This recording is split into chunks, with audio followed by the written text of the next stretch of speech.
Economists are now predicting that child poverty, the rate of that is going to go up. Many of these states that are now banning abortion do not have paid family leave. They do not have the extended Medicaid for after women who give birth.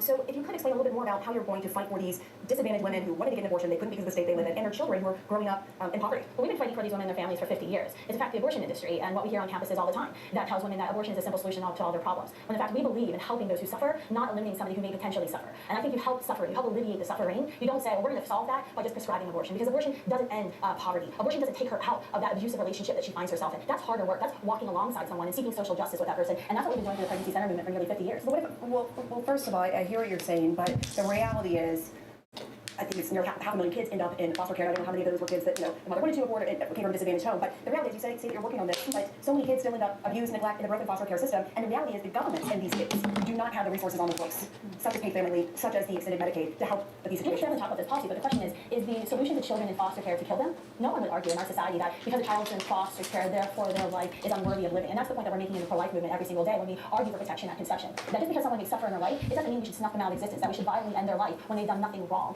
And I think that's the important part to start the conversation. And I want to get to that because you bring up two important points, your view that might be good at conception, but also your view that even bans, like in Missouri, which bans abortion even in the case of rape or incest, that you support that. So under those laws, a 12-year-old could be raped and still be forced to carry a baby to term. Is that what you want? Is that the kind of thing you support? I absolutely don't want 12-year-olds to be raped. Right, unfortunately, that's a reality of the world. Absolutely. We definitely see these tragedies, and I think we need to do a better job in enforcing penalties on these people who commit heinous crimes. But do you think a 12-year-old should carry that? But I don't believe in discrimination against a human being based on the circumstances of their conception, because we don't issue birth certificates in our nation and give gold stars or silver stars as to how you were conceived. We say, no, you are a human being with rights and you should be protected. So that's what we believe as a movement. And I actually think you should speak with folks like my friend Ryan Baumberger, who was actually conceived in rape, whose mother made a courageous decision to place him with an adopted family, and talk with the tens of thousands of Americans who are living today who have families who were conceived in sexual assault. That every single time we talk about abortion in America, we bring these human beings up as if their lives don't matter and they don't have value. And I simply reject that. Yeah, and that's not what we're saying. The question was about should a 12-year-old carry a baby to term if that 12-year-old was raped. Clearly you think, yes, that is the case. And we have talked to many people who were born even though their mother was raped, or even though their mother considered having an abortion and chose not to. We've talked to people all across the spectrum. But you're arguing that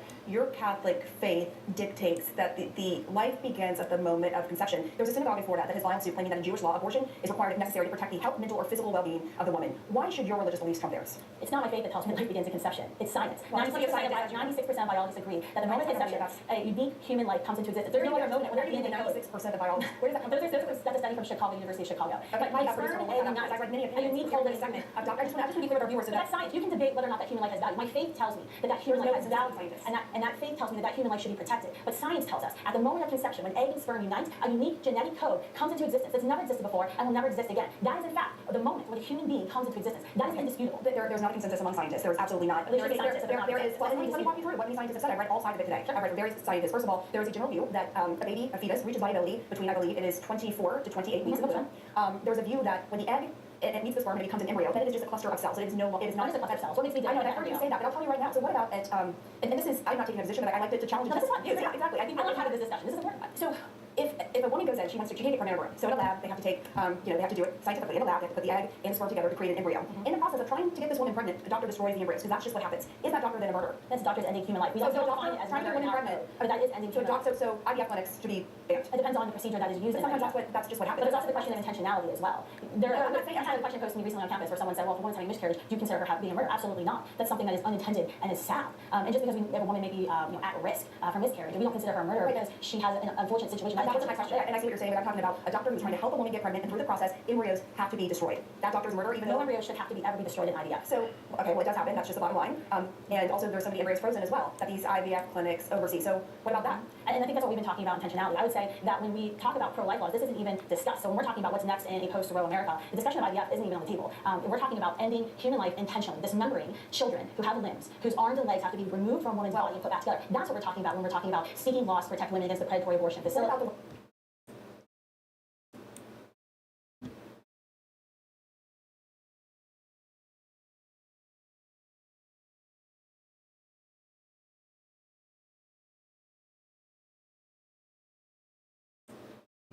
All right, so let's turn now to the topic of abortion. I understand you've done some pro-life volunteer efforts, but what is your, if you can put it in a couple minutes, what is your basic case against abortion? Yeah, so I would say that first, your moral value depends on the kind of thing you are, not what you're able to do. Your moral value depends on your being a human person. And what science tells us is that there's overwhelming agreement on this point, that from the moment of conception onwards, Overwhelming agreement among scientists, among embryologists, among biologists, look at the textbooks. So even somebody like Peter Singer concedes that the unborn is a human person. So even many pro-choice philosophers grant the humanity of the unborn person. So even somebody like Peter Singer concedes that the unborn are a human person. So even many pro-choice Singer concedes that the unborn are a human person. So even many pro-choice philosophers grant the humanity of the unborn. And really, if you look at science, most people are surprised to know that it's not really a controversial point in science that the unborn are human beings from the moment of conception. Now, the debate is whether or not they're persons, right? Some people want to draw a distinction between human beings and persons. But I think your moral value consists in who you are, the kind of being you are, not what you're able to do. If you make this distinction between human beings and persons, then you run into this problem where a person becomes a degree problem. Right? If you want to say that, well, a person is a being who is self-aware, who can communicate, who can exercise the developed capacity, the rational thought. Well, then you run into these problems. Well, are you a person when you're asleep, right? Because you're not actually communicating, you're not actually thinking. Or what about when you're in a temporary coma, right? You're not actually reasoning, you're not actually communicating, you're not actually exercising your rational capacity. So your moral value depends on the kind of being you are. And science tells us that from the moment of conception, the unborn are human beings. Can you summarize the evidence for that proposition that we argue that from the moment of conception, the fetus is a human being? Sure. So the embryo, from the earliest stages of development, has human genetic code, human chromosomes, human DNA, human parents. It has everything it needs to develop into a mature form, the kind of being it already is. All it needs is adequate time, nutrition, and a hospitable place to develop. Everything that's needed for its development in terms of its biology, its information, it's already there. It just needs to unfold the capacities that it already has. There's a reason why human embryos develop into humans and not dogs, cats, birds, lions, tigers, zebras, so on and so forth. A human embryo develops into a mature human being because a human embryo is already a human being, albeit immature, but it's a human being nonetheless. And so there's overwhelming agreement that the embryo is human. Now the question is what gives us our value?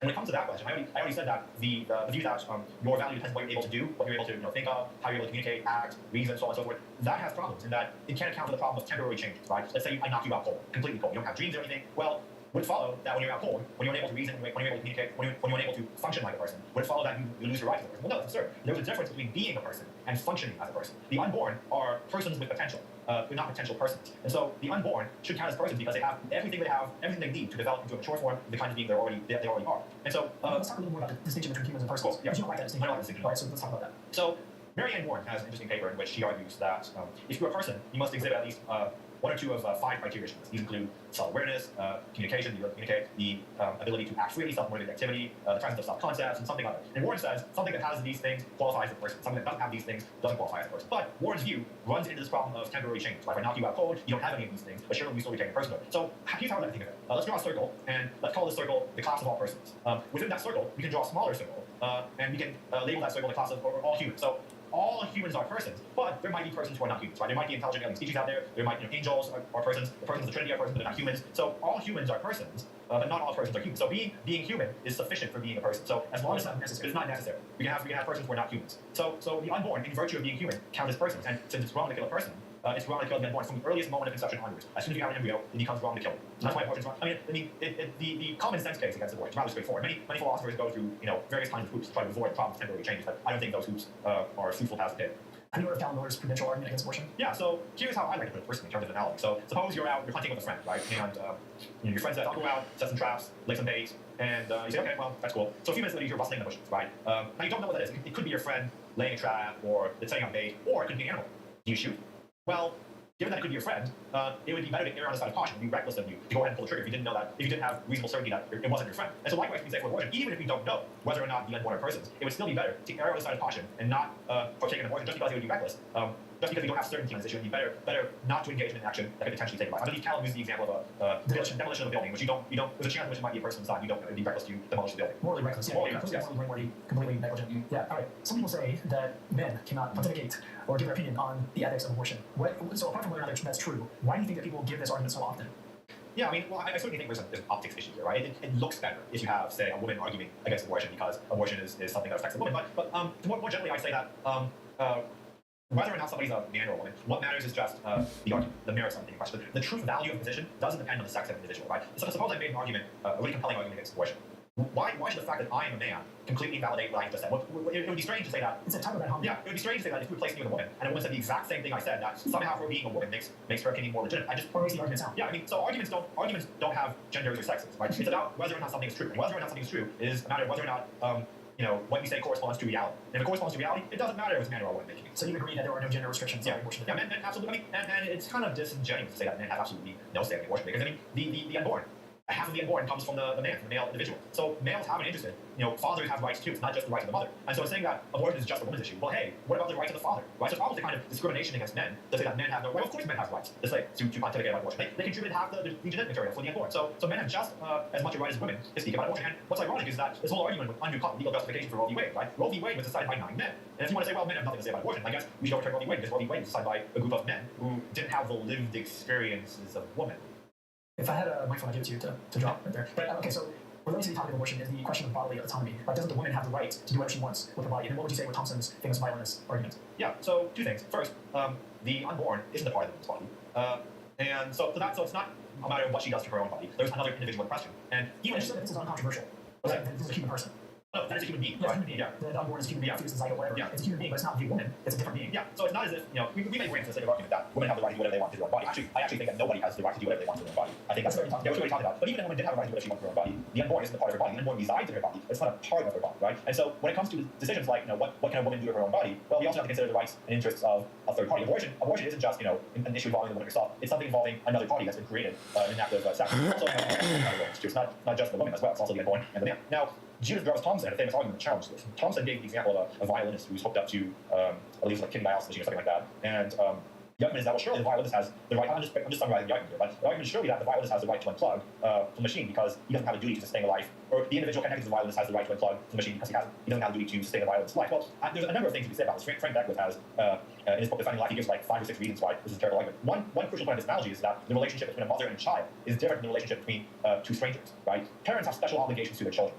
That strangers don't have special obligations to each other. So a mother has a special obligation to take care of her child. That whereas for 2 strangers that might be what ethicists call an extraordinary. Whereas for women, a mother taking care of her child, it would be an ordinary. So there's for one this analogy to be made there. Second, I would say that unplugging from the violinist is different from abortion. In one case, you're withdrawing treatment. In another case, you're actually doing something that ends. You're actually performing an act of killing. Abortion isn't just withdrawing treatment. Abortion is the active going into a womb and ending the life of a unborn human. So it's not just withdrawing treatment, it's actually an active act of killing. So it's not the act of letting die, it's the act of actively killing. So I can go on about this, I'm not sure how much time you have, but... Well, let me ask you this. What is the best objection in favor of abortion, in favor of the pro-choice movement? What is the best argument or objection against pro-life? What is the best reason in your mind that you've seen in favor of abortion? Yeah. So I don't think the bodily autonomy argument is a very good one. I think if you want to argue for abortion, and I don't think this works, but I think if you want to argue for abortion, the best way to do it is to argue that the unborn aren't persons. If they aren't persons, then they don't have moral status. They don't have a right to life. They don't have a right to life, in which case we can do whatever we want. So I think the best way to argue for abortion is to go that way, not the bodily autonomy route.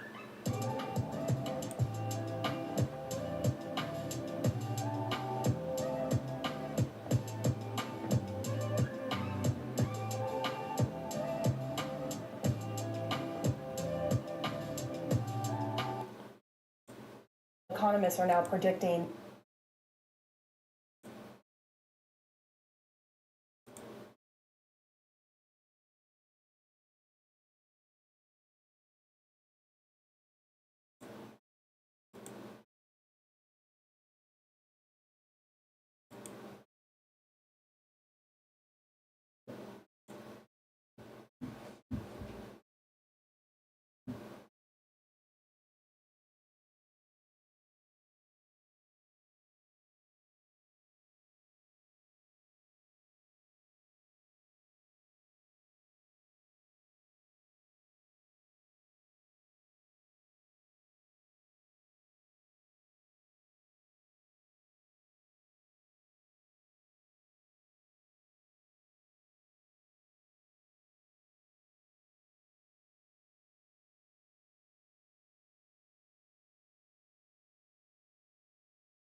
So much for having me. I'm really excited to engage Dustin on this topic. And so the case that I want to put forward, basically, I'm going to argue that abortion is impermissible, that it's morally wrong, and I will offer 5 arguments to consider why it's wrong.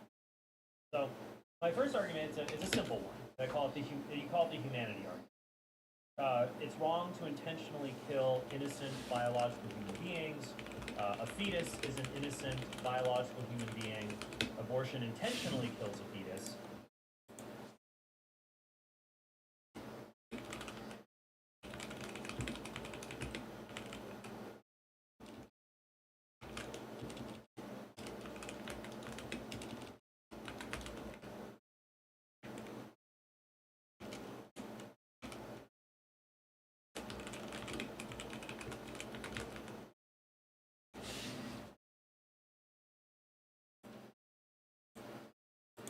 They're innocently kill innocent biological human beings.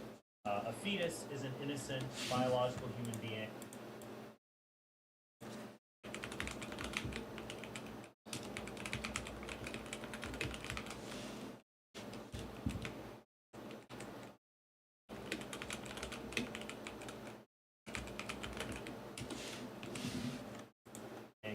Abortion intentionally kills a fetus, therefore abortion is wrong. Now, the scientific evidence for this is very clear. Those who are well informed in the debate for and against admit, as David Boudin does in his book Defense of Abortion, that the unborn human embryos and fetuses are just individual members of the human species. So that's not really in dispute. Now, you might object that there's something wrong with the premise that it's wrong to intentionally kill innocent biological human beings, because it doesn't account for the wrongness of killing non-human intelligent beings, like let's say aliens, if they happen to exist. But that would only prove there may be other reasons that it's wrong to kill human beings, like that it's wrong to kill something wrong with the premise that it's wrong to intentionally kill innocent biological human beings. Because it doesn't account for the wrongness of killing non-human intelligent beings, like let's say aliens, if they happen to exist. But that will only prove there may be other reasons that it's wrong to kill human beings, like that it's wrong to kill rational creatures. I'll return to that point later. The existence of other beings that would be wrong to directly kill would not refute the claim that it is wrong to kill innocent biological human beings. And so if you believe that truth, just if you simply find that to be an obvious moral truth, it's wrong to directly kill innocent human beings, then you would be obligated to oppose abortion. Now, another objection you might make is to say, well, we do intentionally kill innocent human beings when we, for example, take a permanently comatose person off life support, for example.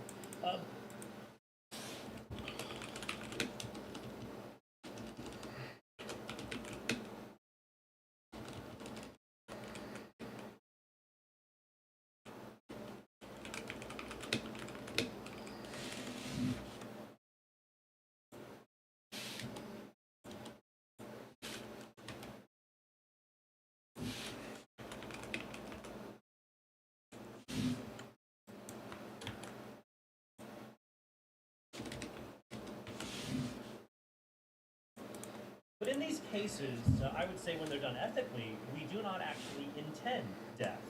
For example, if we took someone off a ventilator and they started breathing on their own, which does happen sometimes, we wouldn't proceed to smother them to death because we only intended to end extraordinary measures to keep them alive, not their actual death. So I think a person is perfectly rational to believe that it's always wrong to intentionally kill an innocent biological human being.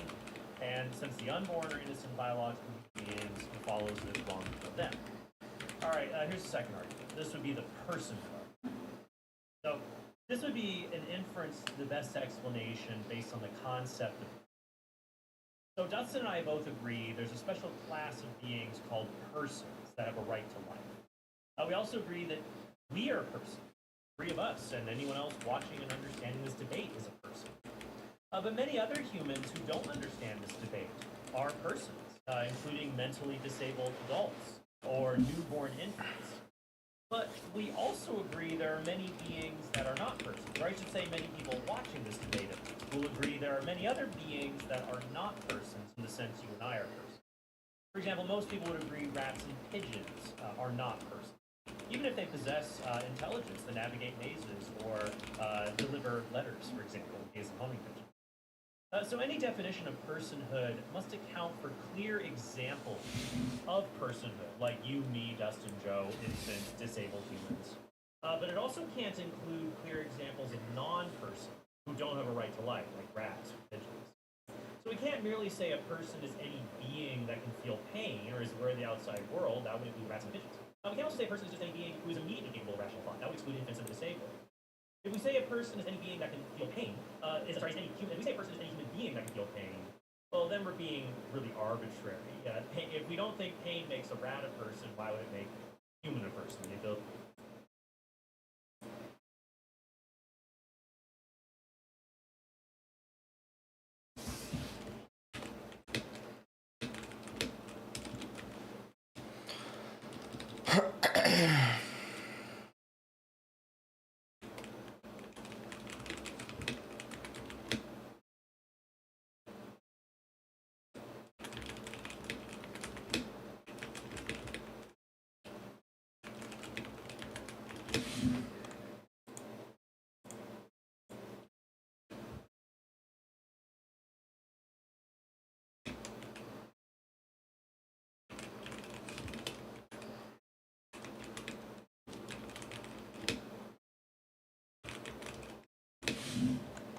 Ability to feel. A better definition of a person would be an individual member of a rational kind. So under this view, me, Dustin, Joe, infants, disabled humans, they would all be persons because our personhood does not depend on our current functional abilities or what we can do, but our innate capacity for certain functional abilities or what we are. This definition also excludes non-human animals like rats and the pigeons because they're not members of a rational kind. And the definition is also species neutral. So if you didn't like my first argument, this one would include rational aliens if we discovered that they existed. This definition satisfies the inference to the best explanation. It perfectly accounts for views of personhood pro-life and pro-choicers agree about in the uncontroversial cases like newborns or rats. It isn't ad hoc. It's not arbitrarily designed to include unborn children. The inclusion of the unborn naturally follows from the definition itself. And no definitions of personhood just as easily account for the uncontroversial examples that I mentioned. And if unborn humans are persons, it follows that abortion is wrong because abortion directly kills innocent persons. All right, my third argument would be one based on personal. So, if an organism that once existed has never died, then this organism still exists. I'm an organism. So I'm an organism that once existed in my mother's womb and never died. But it's always, on the face of it, wrong to kill me. Since I existed in my mother's womb, it was wrong on the face of it to kill me at that time. If an organism that once existed has never died, then this organism still exists.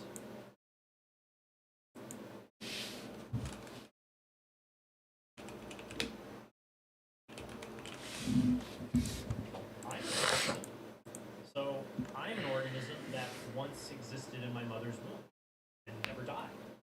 But it's always, on the face of it, wrong to kill me. Since I existed in my mother's womb, it was wrong on the face of it to kill me at that time. And what's true about killing me is also true about everybody else, that it would be wrong to kill anybody else on the face of it in their mother's womb. And so that would mean abortion is morally permissible. Now, let me talk about more controversial premises of this argument. Dustin might deny that you and I are organisms. He might say, we're simply minds that exist in organisms. I bet that leads to a lot of implausible. If I'm a collection of thoughts and a mind, well, then I don't think.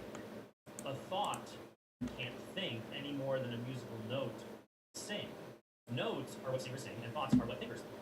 So what are thinkers? I bet you're a thinker. In fact, if you're trying to understand, then there is a thinking human organism sitting in front of a screen. It doesn't make sense to say there is a mind thinking about me in front of the screen, and a completely different animal thinking about me in front of the screen. It makes more sense to say you were thinking. Also, if I'm a collection of thoughts, where am I when no thoughts are occurring? When I'm asleep, in a deep coma, or something like that? Do I stop existing? If I exist before, it makes more sense to say you were thinking. Also, if I'm a collection of thoughts, where am I when no thoughts are occurring? When I'm asleep, in a deep coma, or something like that? Do I stop existing?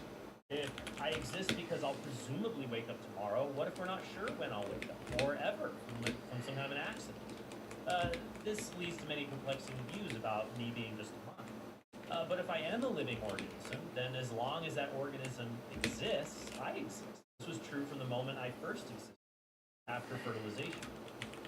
And the other controversial premise would be, it's always on the face of it wrong to kill me. Some people might say, well, yeah, you always existed, but you didn't always have the same rights as a baby as you have now. That's true. When I was a baby, I didn't have a right to drive a car or a right to vote. But some rights are essential to who we are. Like, throughout my whole existence, I have a right to not be enslaved, a right to not be tortured. And I would say a right to life. And this was true during my entire existence, even when I was inside my mother's womb. Here's the fourth argument. So this one would be called the future like ours argument. So this one, we're even just leaving behind the notion of persons. And we can look at things a little bit backwards. Instead of talking about who has a right to life or who's a person, we can just ask, well, what makes it wrong to kill anything? Like, why is it wrong to kill some things but not others? And this argument says what makes killing wrong is it's a kind of deprivation. It deprives a thing of a valuable future or a future like ours. Rats don't have a future like ours, so it isn't wrong to kill them. But you and me and Joe and Dustin and infants and nearly every embryo and fetus does have a future like ours. And so if this is what makes killing wrong, then it'd be wrong to kill nearly every human embryo and fetus. Now, some critics will say, well, fetuses don't have a future like ours because they're not psychologically connected to their futures. But if fetuses, they don't have a future like ours because there's a gap between them and their future experiences in the psychological chain, so to speak. The same thing is true for newborn infants. There's a gap in the psychological chain there as well. None of us remembers what it was like being an infant, for example.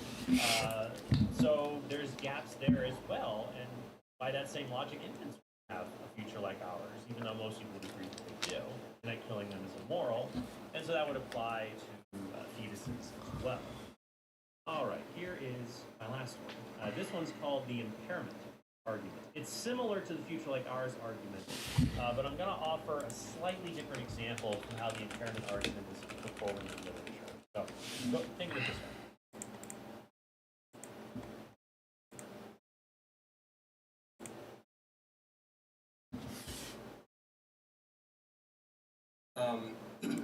Become okay to enslave them? I think most people would say wrong, then it'd be wrong to kill nearly every human fetus. Now, some critics will say, well, fetuses don't have a future like ours because they're not psychologically connected to theirs. But if fetuses, they don't have a future like ours because there's a gap between them and their future experiences in the psychological chain, so to speak. The same thing is true for newborn infants. There's a gap in the psychological chain there as well. None of us remembers what it was like being an infant, for example. So there's gaps there as well, and by that same logic, infants would have a future like ours, even though most people agree that they do, and that killing them is immoral, and so that would apply to fetuses as well. All right, here is my last one. This one's called the impairment argument. It's similar to the future like ours argument, but I'm going to offer a slightly different example of how the impairment argument is put forward in the literature. So, think of this. Imagine that scientists could genetically engineer unconscious human embryos so that they grow up desiring to be enslaved and serving others, and that they don't have interest even in their own lives. They only have an interest in their own life insofar as they can serve other people.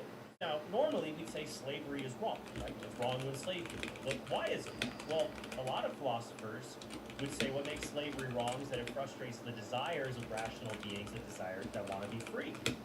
But if we change the beings' desires before they ever had any, so they never desired freedom, would it suddenly become okay to enslave them? I think most people would say no, and they would consider this kind of an act on a human embryo to be immoral. But then I would ask them, well, why is it?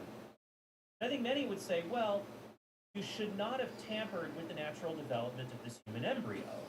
You took away its right to develop normally, so to speak. You were wrong to frustrate its development in this way, from how it should naturally unfold. And more so, this is done in a way that is not to ultimately serve the embryo, it's ultimately to serve other people. Because we might be able to do genetic engineering to help an embryo not have a disease later in life or something like that. But if you say it's wrong to frustrate a being's development so that it only serves other people and not the being itself.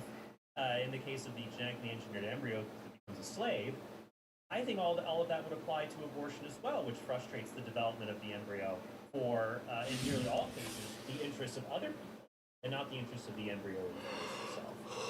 All right, so in conclusion, I've offered 5 arguments to show abortion is wrong, and I would say that they show it's so wrong, it's as wrong as killing an infant, that it should be as illegal as killing an infant. It's wrong to kill biological human beings, and the unborn certainly are those. The unborn are persons with a right.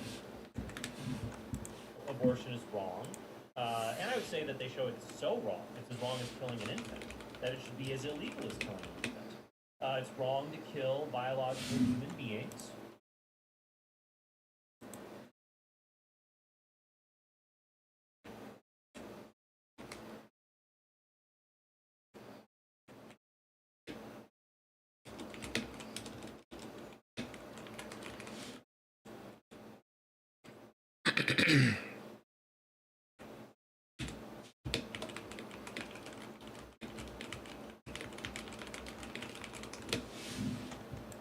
And the unborn.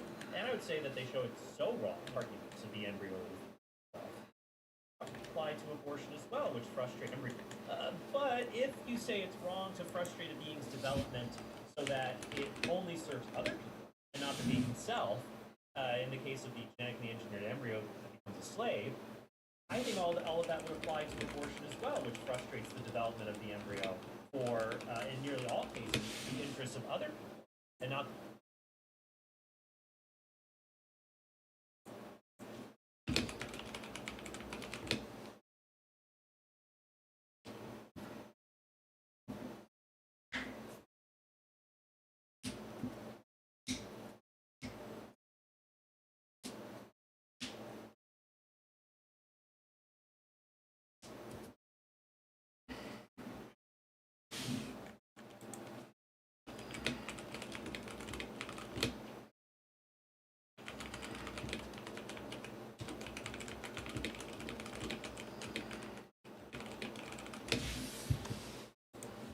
The embryo. All right, so in conclusion, I've offered 5 arguments to show abortion is wrong, and I would say that they show it's so wrong, it's as wrong as killing an infant, that it should be as illegal as killing an infant. It's wrong to kill biological human beings, and the unborn certainly are those. The unborn are persons with a right to life.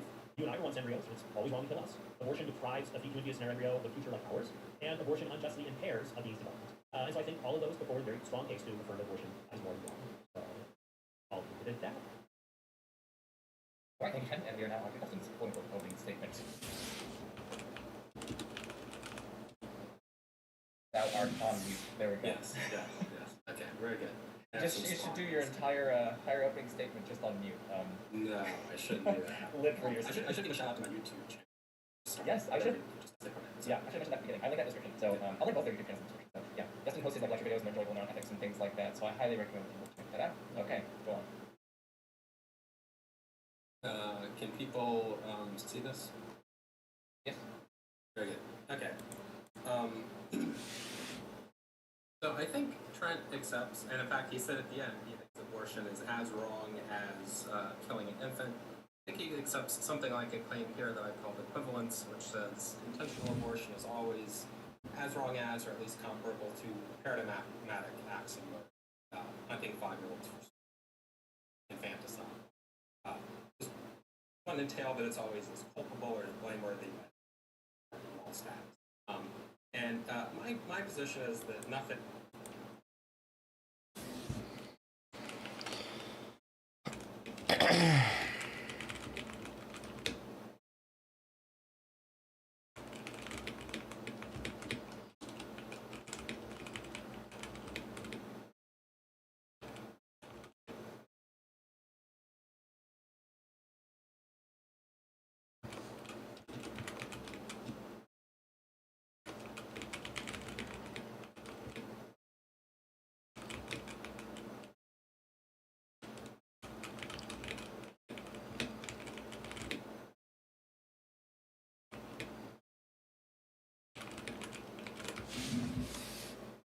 Thing anywhere close to this can be right, and that's mostly what I'm going to argue. I will also elements of argument. So 4 questions. is, first of all, when does one of us begin to exist? Second of all, do we possess our moral status essentially or only accidentally? Third,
third, how bad is the difference in that? It turns out a lot of pro-life philosophers say the fetus is death much better. And then finally, what is the impact of voting? And we'll see why. Life philosophers say, how bad is the fetus's death, and what difference does that make? It turns out a lot of pro-life philosophers say the fetus's death is actually not very bad, and we'll see why. And then finally, what is the impact of what we might call Thompson-style considerations, facts about the rights and interests of the pregnant person, abortion is killing versus dying, etc. I think it's somebody who accepts equivalence is going to say something like, we begin to exist at conception, and I'm going to deny that.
We possess our moral status essentially, and I'm going to grant that here.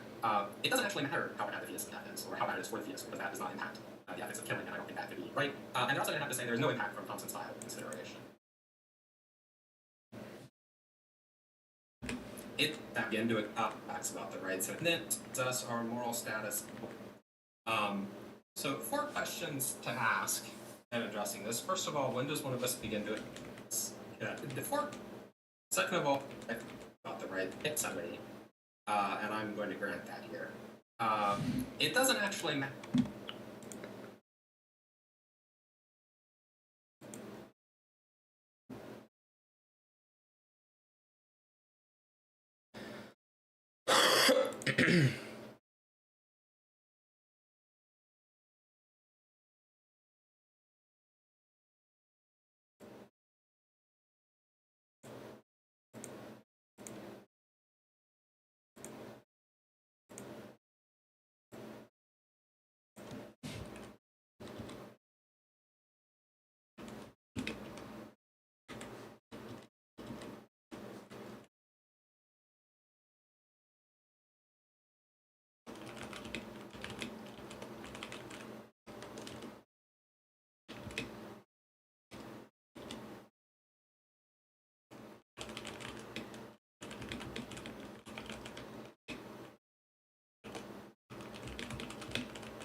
fetus's death is, or how bad it is for the fetus, because that does not impact the ethics of killing, and I don't think that could be right.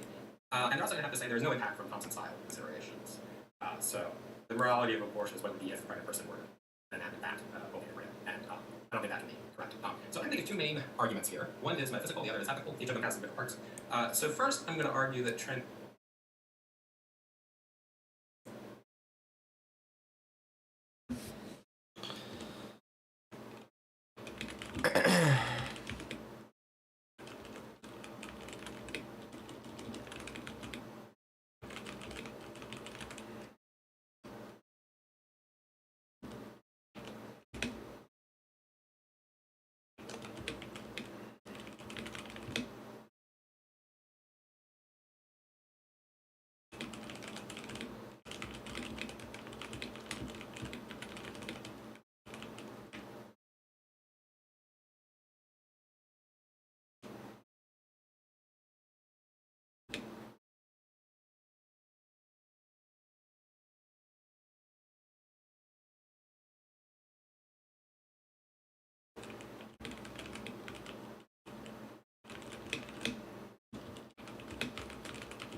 Answer to one is false. I say that we are our minds, so we don't begin to exist until our minds begin to exist, which happens presumably when we reach the level of neurological development needed for conscious experience, some sort of mental life. Whatever the moral status of abortion before that point is, it couldn't be murder if that view is right, since there would be some murder. And then I will, in the second part, even if, and this should work even if I'm totally wrong about the first part, in the second part I'm going to argue that equivalence really strongly clashes with a lot of ordinary moral intuitions, with the upshot that some of the answers before going into those questions have. And the second part I'm going to argue that equivalence really strongly clashes with a lot of human rights, since there wouldn't be someone there to murder. And then I will, in the second part, even if, and this should work even if I'm totally wrong about the first part, these are independent arguments. In the second part, I'm going to argue that equivalence really strongly clashes with a lot of our ordinary moral intuitions, with the upshot that some of the answers, the answers to those questions have. So I say we are minds, we're embodied within organisms, but we're not themselves the organisms. My own view is that minds are immaterial substances, souls, but I'm going to grant that that's false here, because Trent doesn't believe that.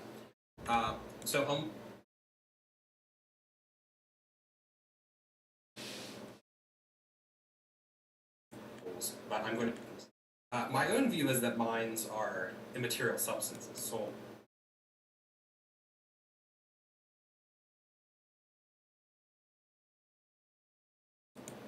The organisms. My own view is that minds are immaterial substances, souls, but I'm going to grant that that's false here, because Trent doesn't believe that.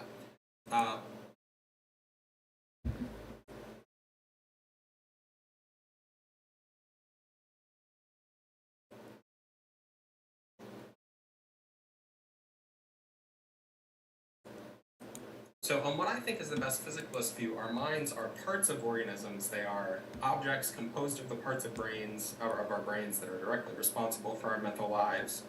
They begin to exist when those parts reach the level of development and integration they need to sustain our mental lives. They cease to exist when they irreversibly lose them. So at some point during pregnancy, we begin to exist when that happens.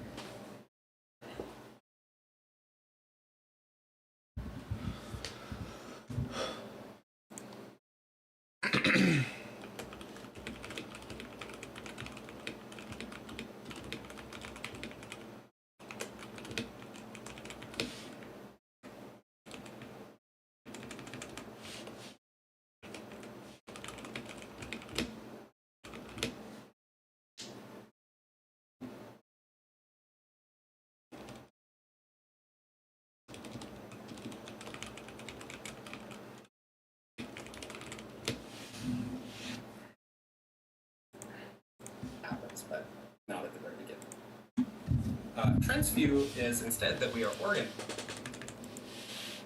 for our mental life.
lives.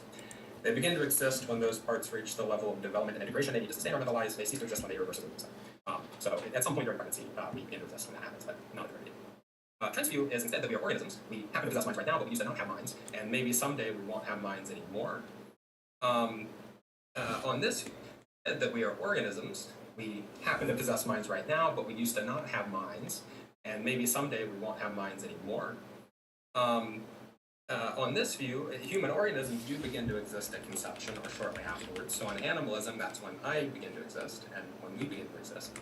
But I say animalism is false, and the significant majority of philosophers reject it, and here are some arguments against it. First argument, roughly, if my mind and my... I say...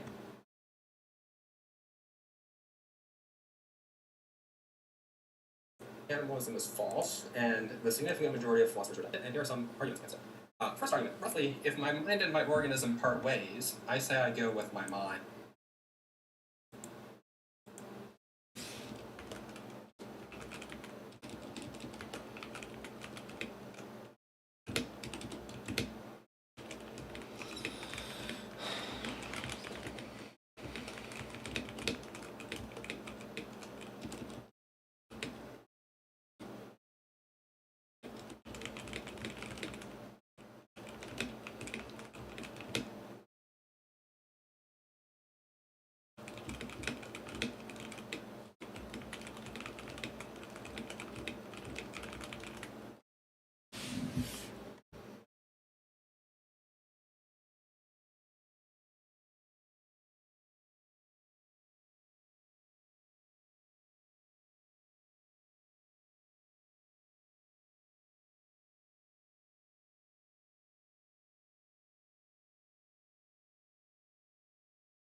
Not my organism, so I must be my mind, not my organism. So suppose a case where we take out the part of my brain responsible for my mental mind.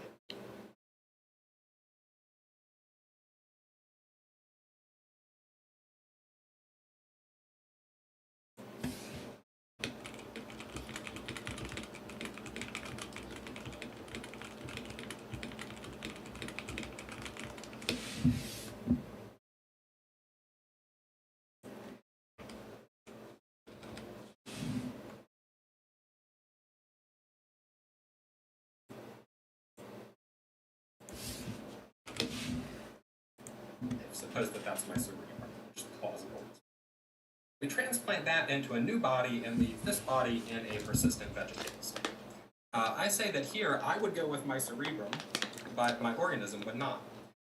So this is a description of this from Erik Olson, who is the leading philosophical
fender of animals.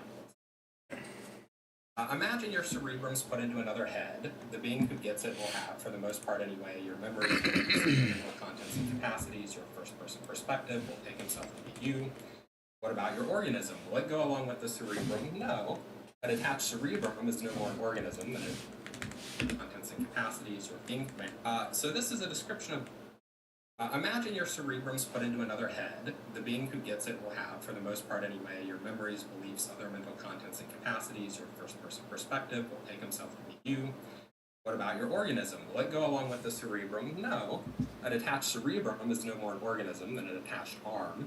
Or think of the empty-headed thing left behind when the cerebrum is removed. That's an organism. In fact, it may have the lower brain intact, which regulates vital function, so it may well still be alive. Seems to be the same animal that laid down on the table. The comatose being into which my cerebrum is going to be implanted, that's also a living human organism. Presumably we're not going to kill it by doing this operation.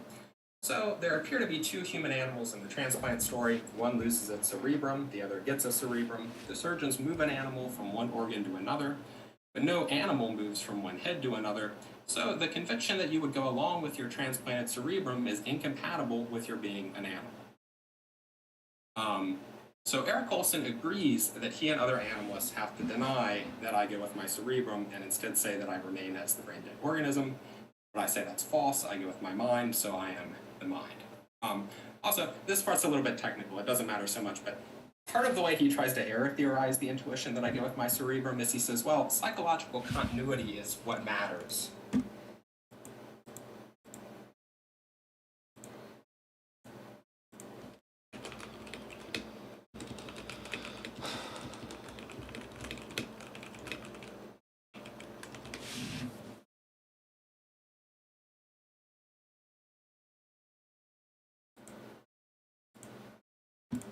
For self-interest. What matters is which being I'm psychologically continuous with.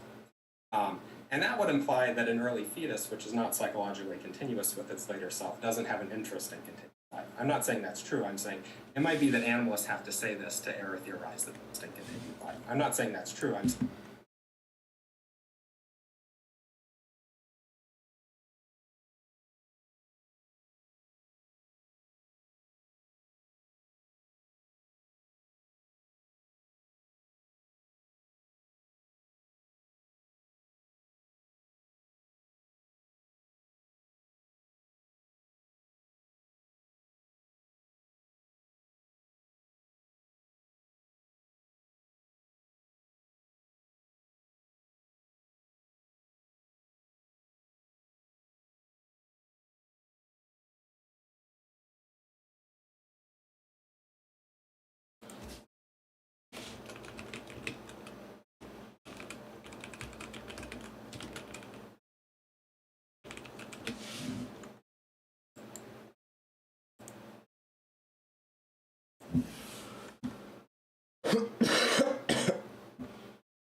saying it might be that animalists have to say this to error theorize this intuition. So I note this, even though there are philosophers who defend animalism, oftentimes they defend it by saying things that will not be amenable to most pro-life people. Now, I heard Trent in a podcast say that if your whole brain gets transplanted, your organism goes with your brain because after it develops, it tends to be our indispensable organ because it's what provides bodily unity. Could he say this about the cerebrum transplant? For a while, your organism consists of just your cerebrum, then it just gains a bunch of new parts when the transplant is completed. I say no, he can't say this for 5 reasons.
Parts when the transplant is completed.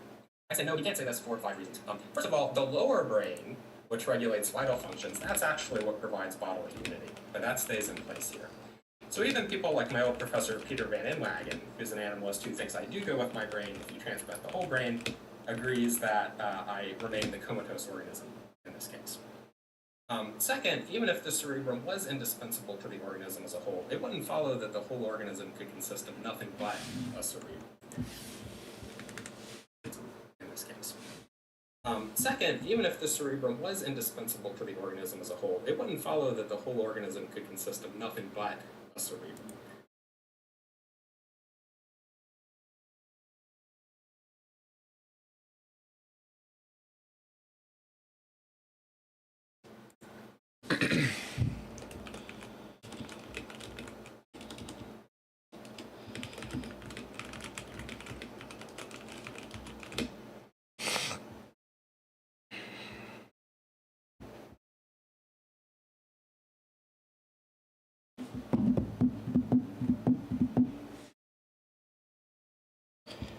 An organism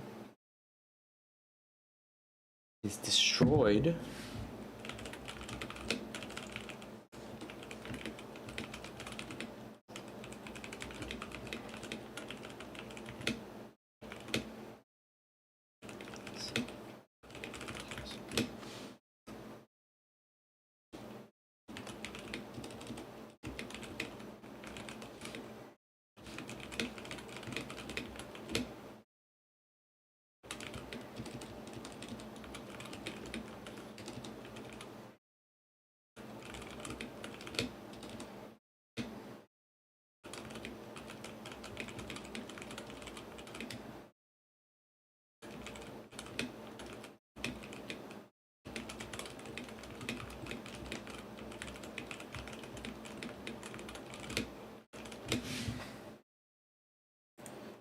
An engine is indispensable to function car, but a car cannot consist of just an attached engine. Third, trying to appeal to scientific criteria and determining when a biological human being begins to exist.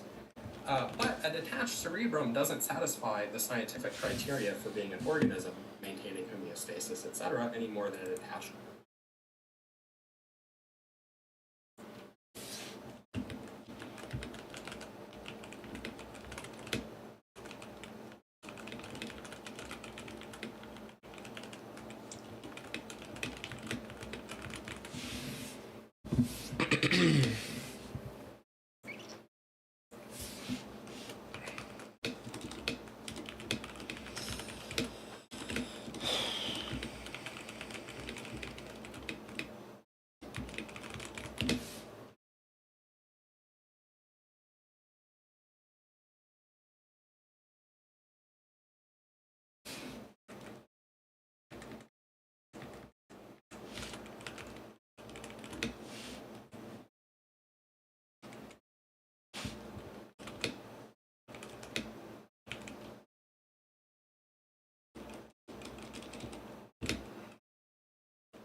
does.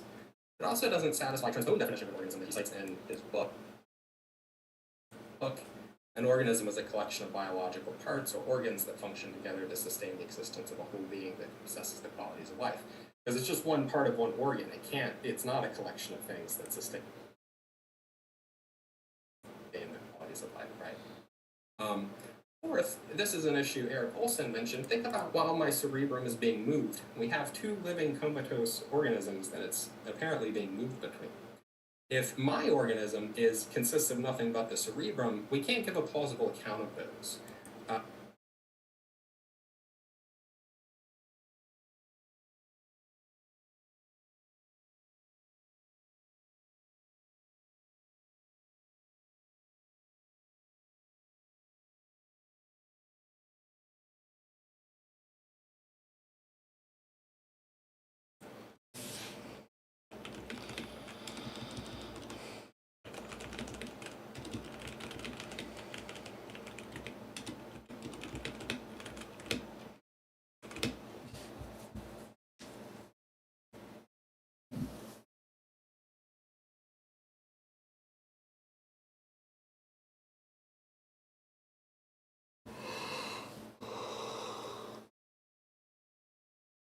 Oh.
The organism in the first table can't be the one that lay down, because by hypothesis, it's being moved right now. It means that it's apparently being moved between. If my organism consists of nothing but the cerebrum, we can't give a plausible account of those. The organism of the first table can't be the one that lay down, because by hypothesis, it's being moved right now. So did we create a new organism by removing the cerebrum? On Trent's view, is my old comatose body a separate human being with its own right to life? Is the organism on the second table going to cease to exist when it gets a cerebrum? Is it wrong because we're going to kill it and replace it with me? I'm going to take over its body parts? I don't think those are plausible views. And then finally, it seems to me pretty clear that our intuitions here are responding to what happens to my mind. So even if we come up with some way to say that the organism goes with the cerebrum, that's only going to get the right answer for the wrong reason.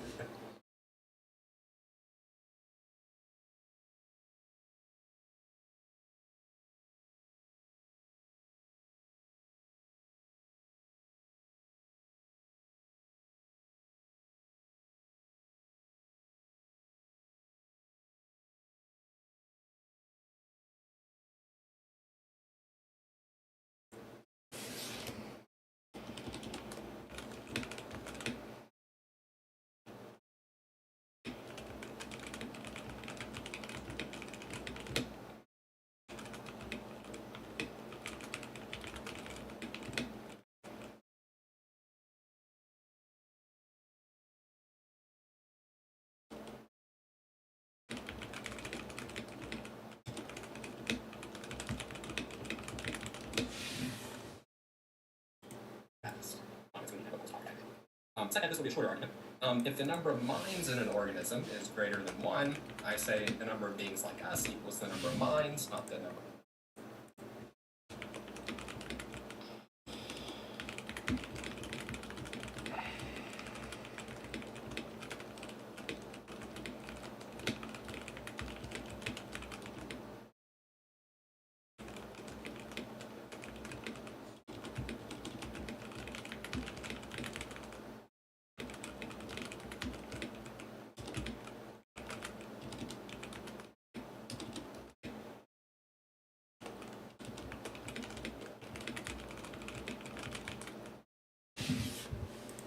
Organisms, so we must be minds and not organisms. So there's a rare type of conjoined twinning called Craniopagus parasiticus. You have a head without a body that's attached to a head that does have a body.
Oof.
It seems plausible that the second head is not a separate organism, because again, it doesn't meet the scientific criteria for it. But if it has a mind, then I say it.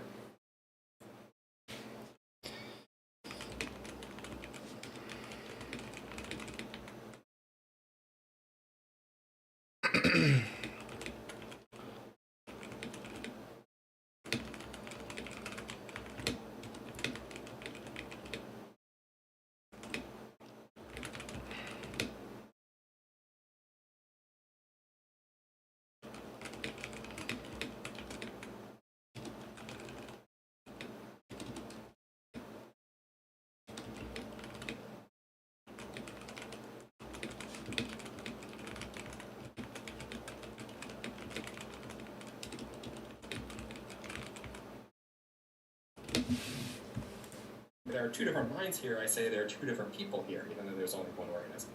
So we must be minds and not organisms. If we're not sure that there's only one organism, we could imagine a naturally two-headed alien species. This thing develops from a single egg. It's supposed to have two heads. Maybe both heads are needed to regulate vital functions. If either dies, the organism will die. Sure.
Surely that is one organism, but if there are two separate minds here, maybe they have an argument or something, then there are two different people. Again, Garrett Wilson agrees a single human organism could have two independently functioning brains with its own mental systems here.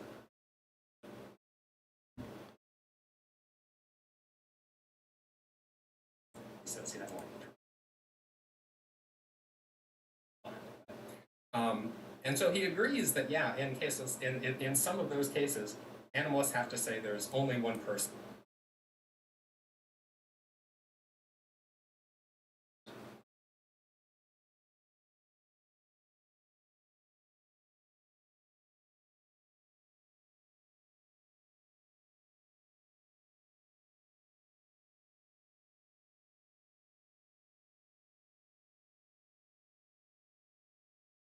And even though there are two different minds with their own first-person perspectives and so forth.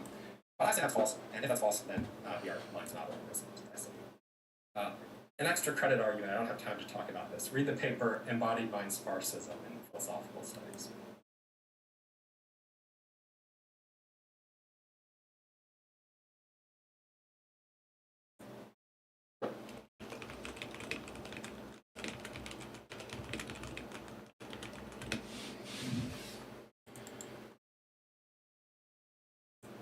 Sparcism. Sparcism.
read the paper Embodied Mind Sparcism in Philosophical Studies. Setting that aside, I think that equivalence has false ethical implications. This shows that something has to have gone wrong, even if everything I've said so far is false. So I'll note three main areas in which I think there are clashes. First of all, even most pro-life people hold views specifically about abortion that are inconsistent with equivalence. For instance, many pro-life people support legal exemptions for rape victims, but that can't be true if equivalence is true. Virtually everyone, I think, thinks the reasons against having an abortion at 36 weeks are stronger than those against having one at 36 hours. Maybe take a pill that prevents.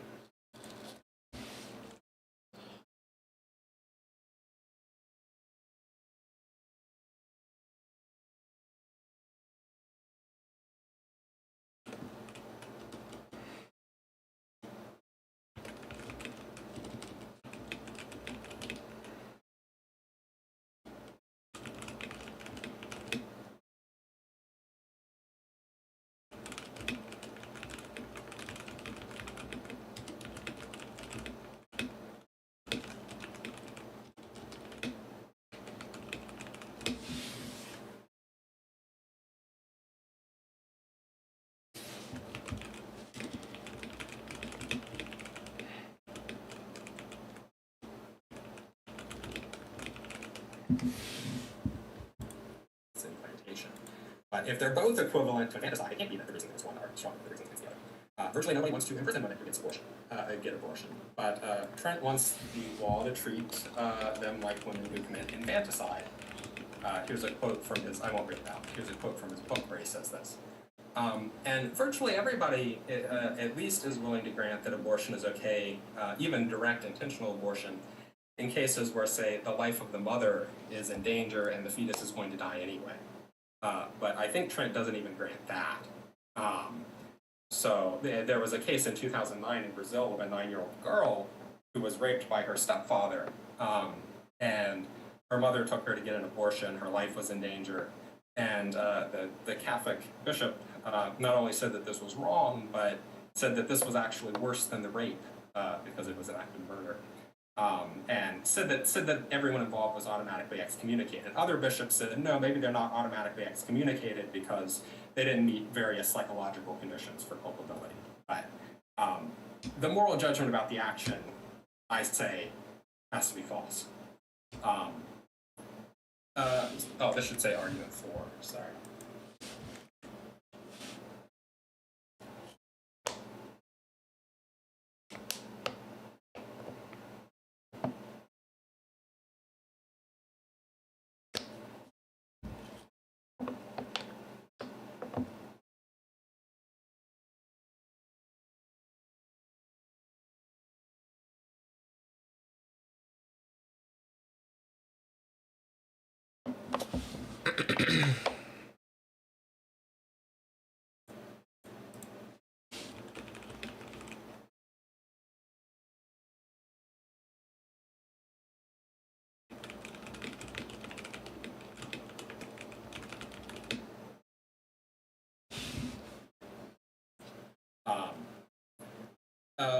This should say argument.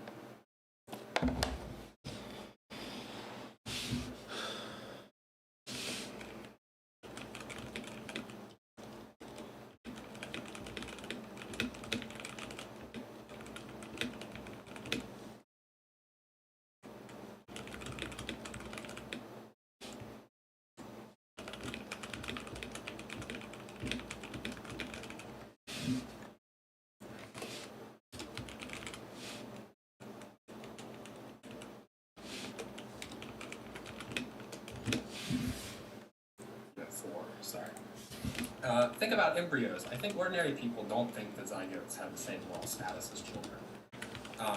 And I think, for instance, that helps explain why pro-life people are not very bothered about the tens of millions of embryos that die in the first 2 weeks after conception.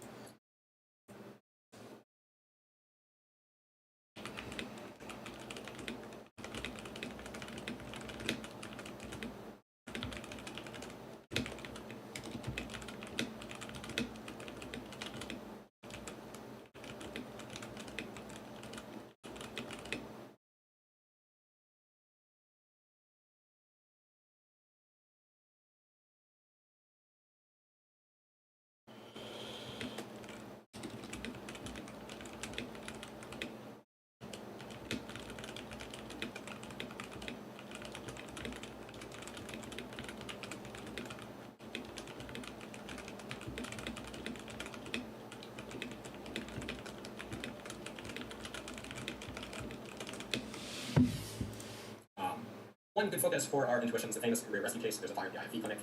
You can say one child or a tray full of dozens of embryos. You can only say one.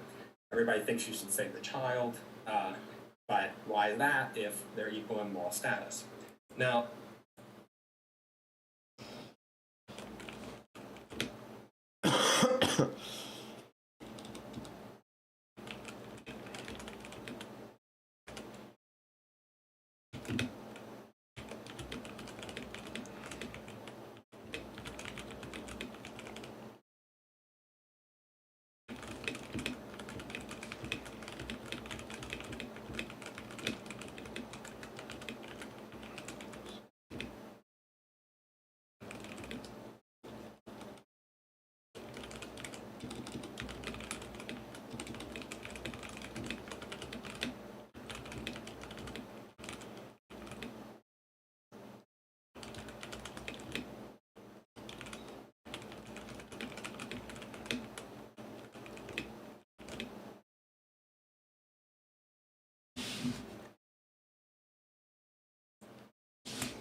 the usual pro-life response is to say the embryos possess full moral status, but the child's death is much worse because the child has desires, psychological continuity with their future self, relationships with others, etc. So their death is much worse, and you have much stronger reasons to prevent it, even though everyone has the same moral status. But you might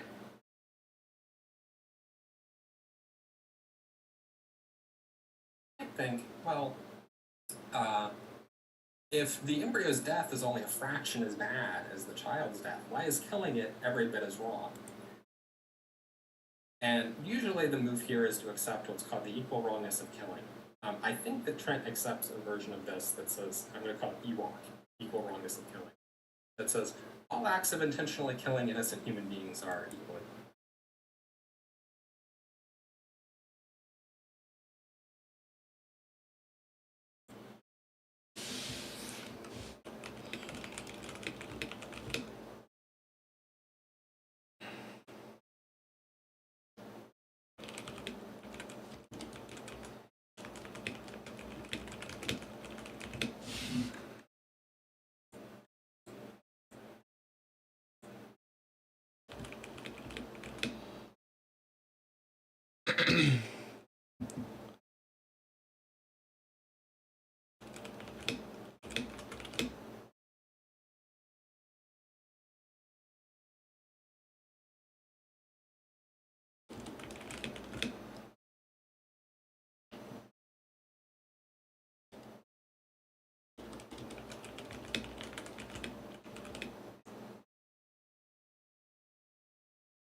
think that that's transphobia. But that is definitely false, I say. There's a scene in the movie Windtalkers where one of the Marines, his flamethrower is hit and explodes and he's burning to death. And Nicolas Cage shoots him to put him out of his misery. Now, I don't think that that was wrong, but I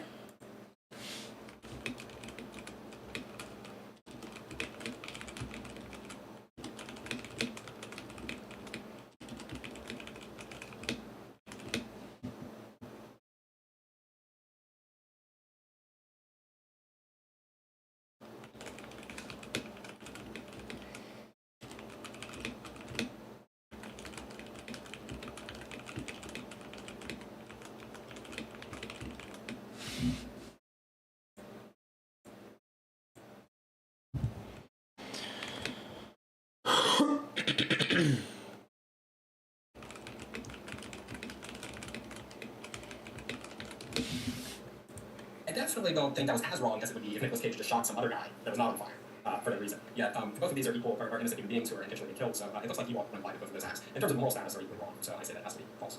We can also amend the embryo rescue case. Maybe the kid has been anesthetized his whole life, doesn't have relationships with other people, and so on. Yeah, it still seems to most of us that we should save the kid.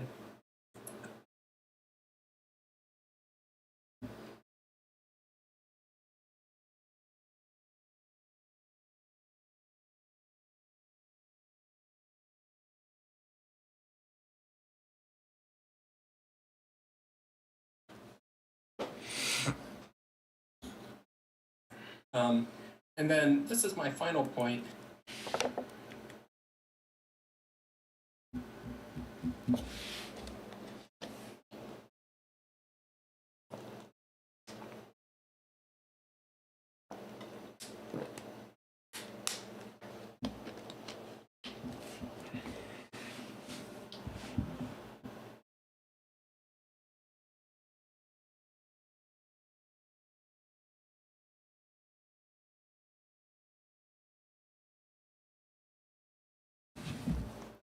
We should save the kid.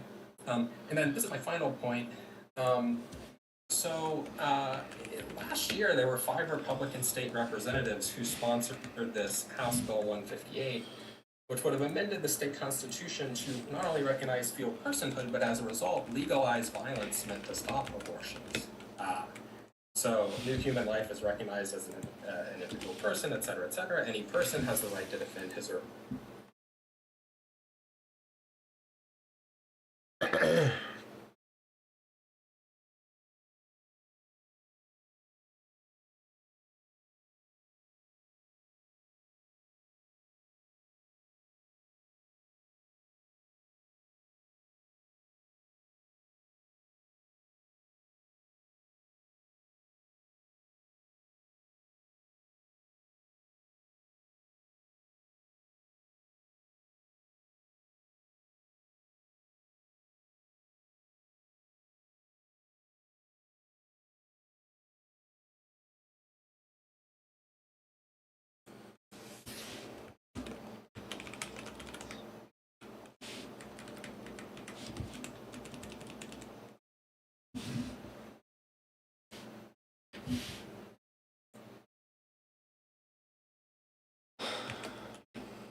life or the life of another person, by the use of deadly force necessary for more destruction by another person. Now, I see how Trent could reject anti-abortion violence in our circumstances because it will backfire politically. But suppose you had a case where most people stably were convinced of equivalence. Abortion is no longer a live political question, and violence of some sort, maybe against a doctor or against the mother taking her daughter, her 9-year-old daughter to get an abortion, or maybe non-lethal violence against a pregnant woman.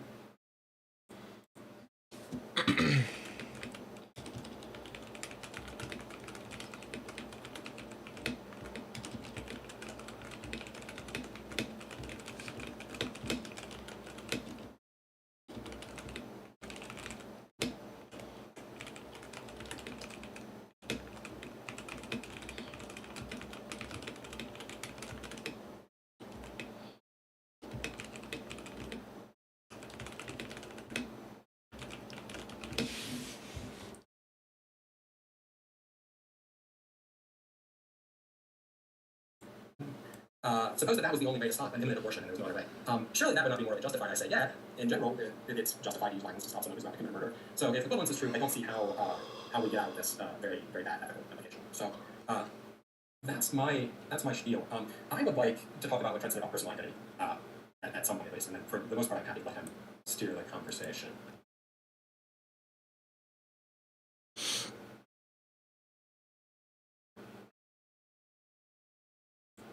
Yeah, I mean, one thought that I had was, I mean, we could almost spend maybe 30 to 40 minutes camping out on one of your guys' opening statements. And then the other 30 to 40 minutes is spent camping out on the other person's opening statement. So it's like, basically, the rest of the time, we kind of structure it in half, where there's a zoomed in focus just on that person's opening statement, and then the same with the other person. Does that sound reasonable, or? Oh, You're muted. sorry, you are muted. That seems fine to me. Joe, I'll let you guide it, whichever statement you want to start. I don't know if you want to alternate and go back to mine, or Yeah, I we don't should. know, or Yeah, let's do that, because yeah, you went first, and that's usually the order that debates kind of go. And I know this isn't really a debate, but it's like a discussion. Okay, anyway. So yeah, let's go to Trent's opening statement, and we can have some interaction, starting probably with you, Dustin, and then I will. So right now it's 9:36. Let me write this down.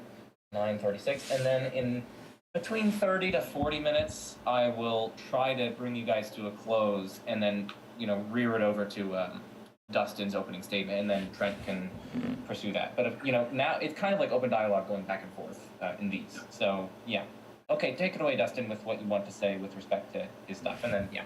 Yeah, so a big part of my spiel was about personal identity, and I think that if what I say is right, I think it undermines a number of Trent's arguments factually. I can spell that out if need be. So I think it would be worthwhile to talk about that. So you gave at least two arguments for animalism, Trent. One of them was if I am a collection of thoughts in a mind, then I don't think. Is that right? But I do think. So that's one of them. Yeah. yeah. Okay. Good. But that's you said that you were arguing against the view that we're minds.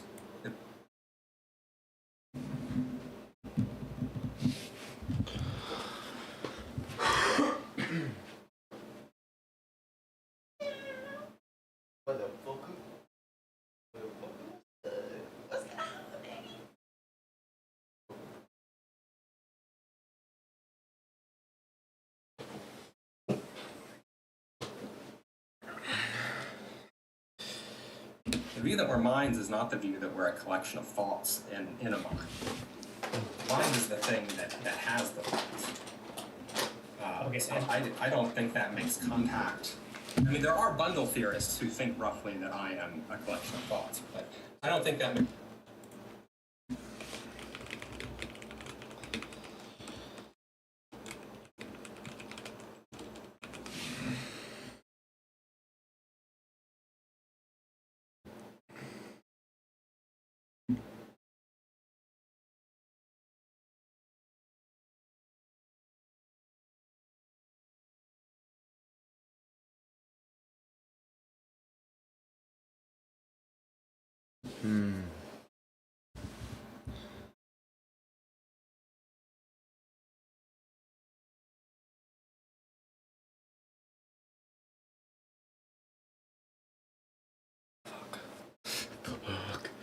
So interesting. Makes contact with my view or the view of most philosophers who reject animalism. But are you saying that the mind is identical to some kind of physical structure in an animal? Yeah, that was the view. I mean, again, I'm not really a physicalist, but that was the view I was defending for purposes of. Okay. Yeah. So we're kind of on a similar ground. We identify a particular physical organic structure as a person. I think it's an organism. You think it's part of the organism that comes into existence. I think it's the organism because it has this innate capacity to do person-like activities, even if those it's innate. So even if they don't become immediate till many years later. Your view seems to so the mind person-like activities, even if those it's innate. So even if they don't become immediate till many years later. Your view seems to so the mind is a physical structure in the brain, and our minds begin to exist, I guess, sometime late in pregnancy? Well, whenever we gain the capacity for a mental life, for consciousness. I mean, it's an empirical question when that is. Maybe it's not that late. Maybe it's late first trimester or second trimester sometime or something. I have a few follow-up questions to that. Suppose I got into an accident that destroyed large parts of my brain, so that I guess sometime late in pregnancy, late infants. I think it's the organism because it has this innate capacity to do person-like activities.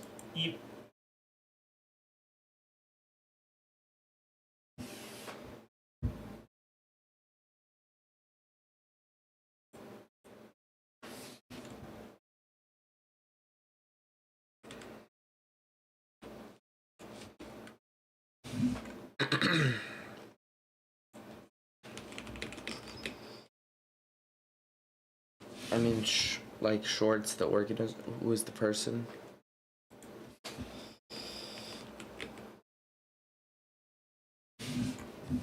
Even if the capacity, I think it's the organism because it has this innate capacity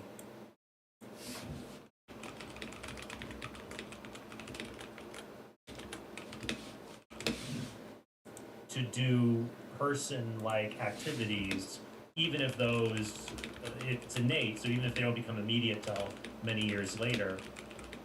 Your view seems to be, so the mind is a physical structure in the brain, and our minds begin to exist, I guess, sometime late in pregnancy.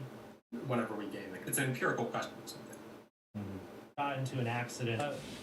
I have a few follow-up questions to that. Suppose I got into an accident that destroyed large parts of my brain, so that I was reduced back to the level of having a newborn infant's mind.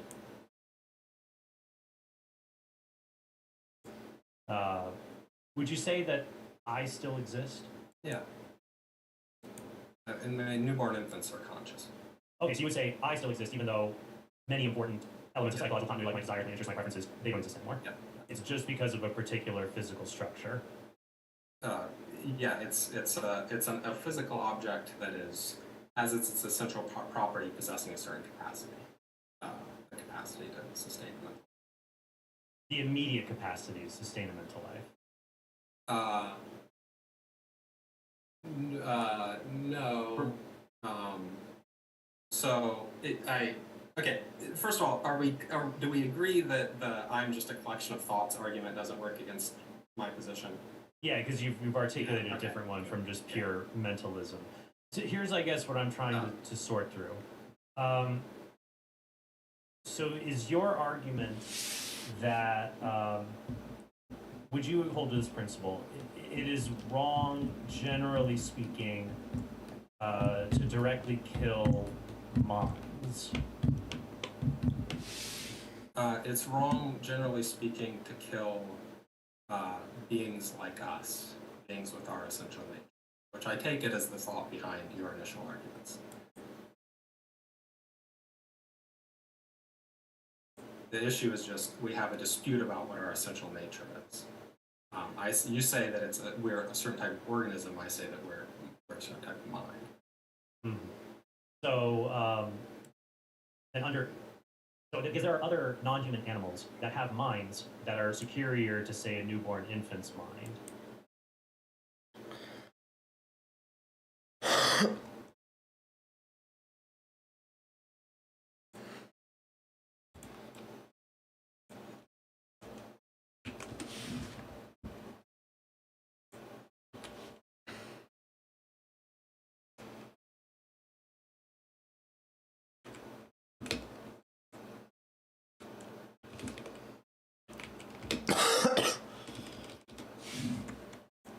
But they don't have the same right to life as a newborn infant. Yeah. So what explains the difference in moral status between humans and non-human animals? You're asking. Right. Yes. Yeah. So I think, well, maybe there are a couple of things to say. I don't take it as obvious that this gulf in moral status actually exists. I think you're going to say you have an account of it, and I don't, but actually I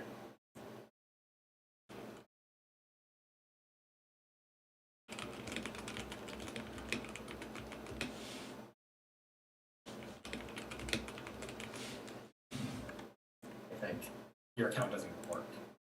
But which is not to say, of course, there are different sorts of treatment between humans and non-humans that are merited in different ways. Jeff Sebo has a paper about this that just came out in Philosophical Studies. It may be that for theological reasons, humans have a certain sort of office. I've talked about this in some of my written work. This difference in intrinsic moral status. I don't think anybody has given a convincing account how it's supposed to work. But if we think that your account works, I think I can just copy it. I can just, I mean, you say we have this special value because we are of a rational kind. I mean, that's something about my mind, really.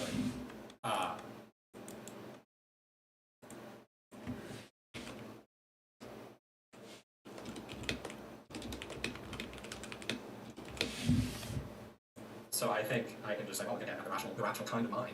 And that's what gives me the moral status, sort of mirrored.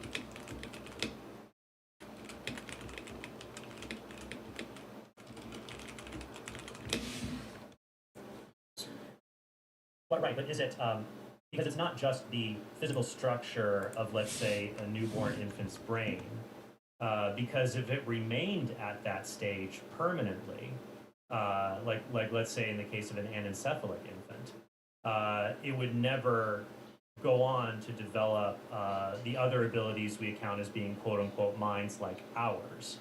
It is that intrinsic capacity to develop into a much larger cerebrum and cortex that you might see in a 9-month-old infant, for example, that is not present in the newborn. So it seems to me that our moral value doesn't come from merely an organ we possess temporarily in our development, but in the kind of being we are that can continue to develop our organs. Well, I was agreeing that it comes from the kind of being we are, but though I was saying what we are is sort of a part of one organ.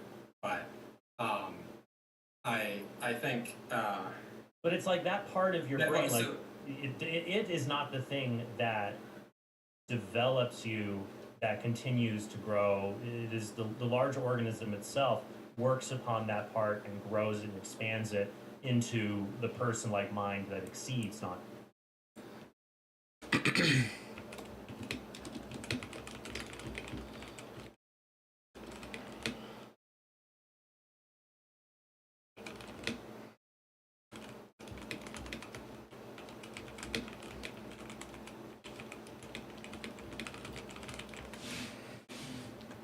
On human animals. Yeah, I agree with that. But I mean, look. So when you say it's not just something about the physical structure as it currently is, it has to be something about it. I don't know, its proper function or its telos, or maybe what that structure could, maybe some modal property, what it could instantiate. I think your view has the same problems because we have cases of, say, human beings who, or at least there are possible cases of human beings who don't have the genetic coding needed to develop rational, the structures needed for rational faculties. Or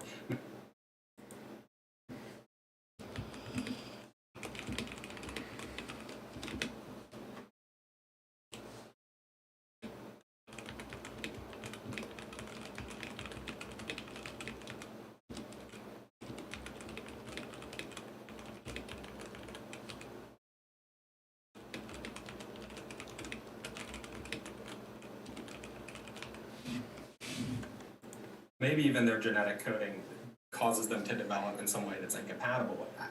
No, I agree with that, but my view is also that human beings who through some kind of a disability or disease will no longer have the ability to have rational thoughts, that they are still persons with the right to life. They are persons who have the same dignity as anyone else in spite of their disability. So they'd be owed, for example, care, food, water, comfort, to be treated in a dignified way, whereas we would not merely euthanize them like a cat or a dog.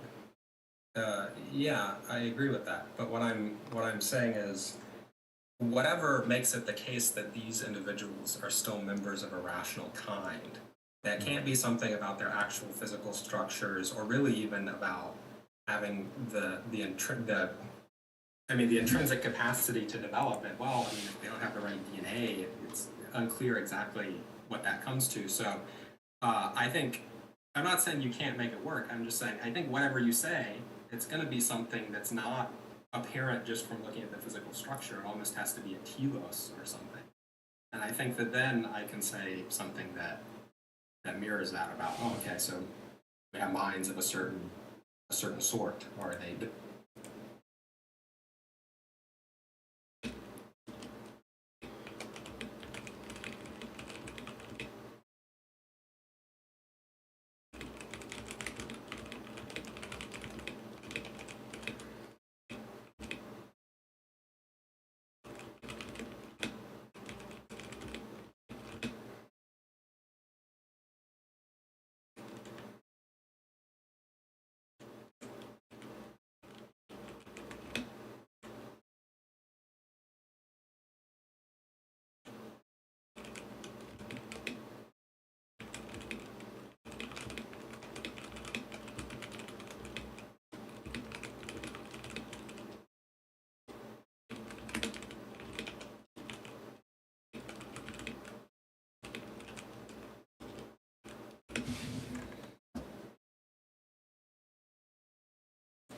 Develop in a certain way when things go well. And even if my mind, in fact, doesn't, I mean, I have a very basic mind and it can't grow anymore, well, it seems like that is on par to me with the other. So, how about we do this? How about we go through each of Trent's arguments one by one, and we try to point out, because right now, I mean, we are speaking very general, broad brushstrokes, and I'm trying to think for the audience. They're like, okay, how is this? That might be helpful. We could do that, however brief we need to for each one, and then that will allow us to go through Dustin's case briefly, however one by one's on this stuff. Yeah. So let's do the first argument. I think it was roughly along the lines of it's wrong to intentionally kill innocent human beings. That's the central premise. Dustin, how would you interact with that? So it's wrong to intentionally kill biological human beings. What that means is human organisms. Yeah. I say I'm happy to grant that it's wrong to intentionally kill, or at least it's usually wrong, rather, intentionally kill beings like us. I say that we're not human organisms, though. So that's the premise you would reject. Yeah. Yeah, and I think.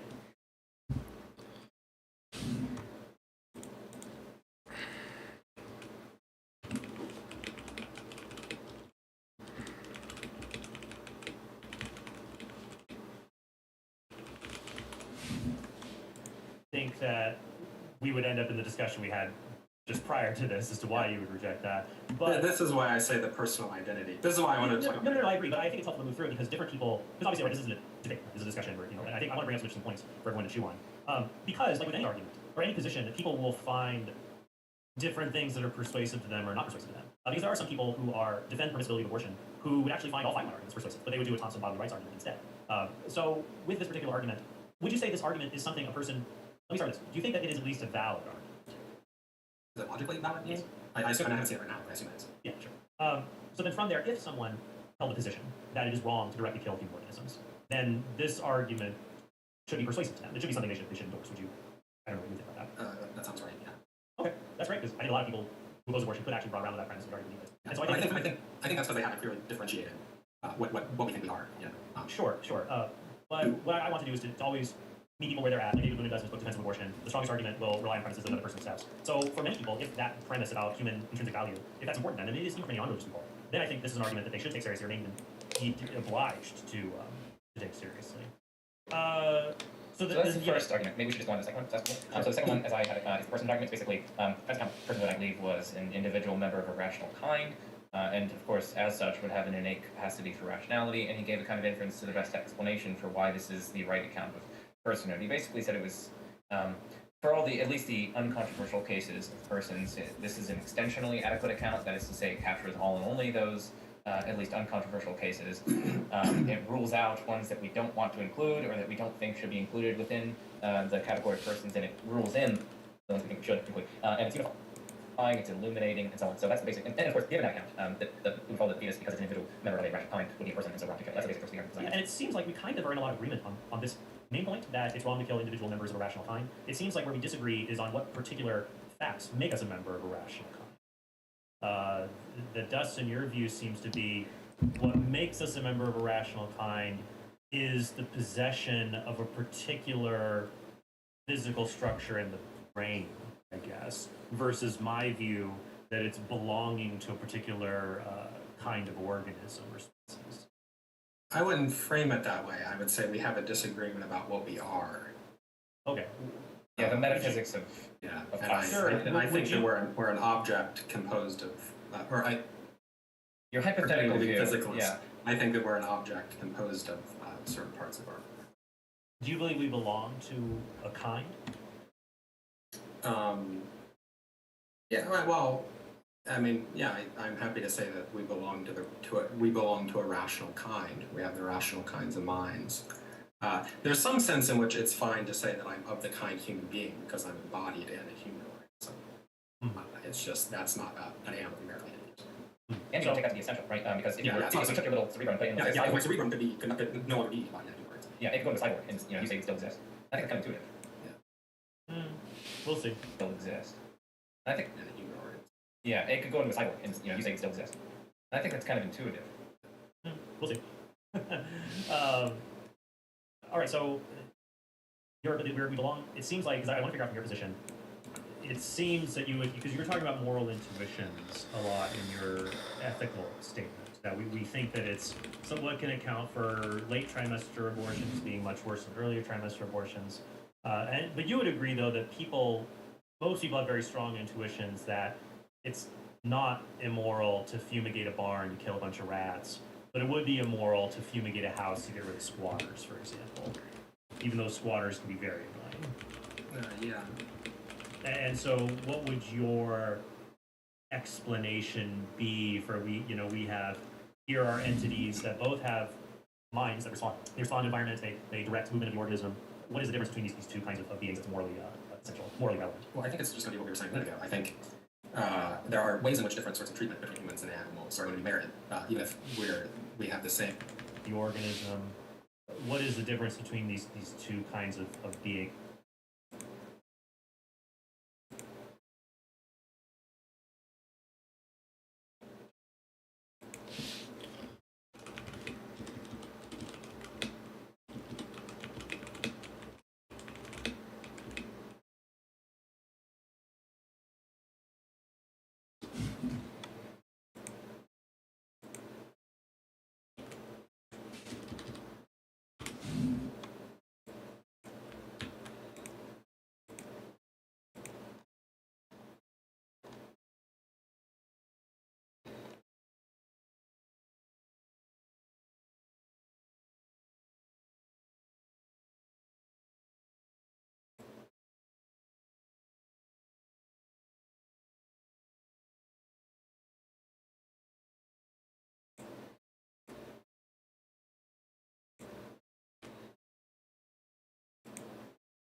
things that's morally essential, morally relevant.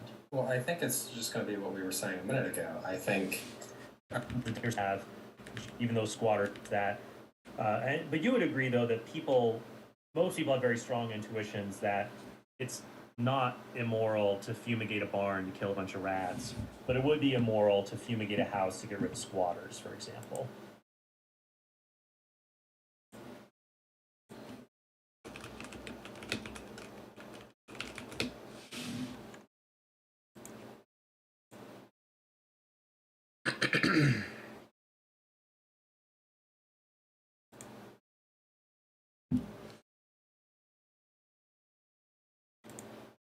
Even though squatters can be very annoying.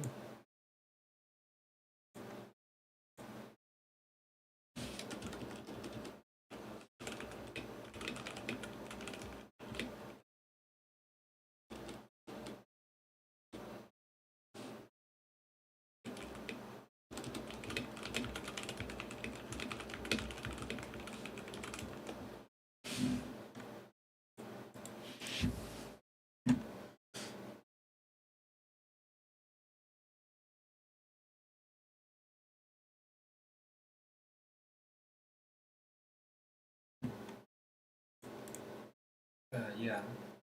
And so, what would your explanation be for we have here are entities that both have minds that respond.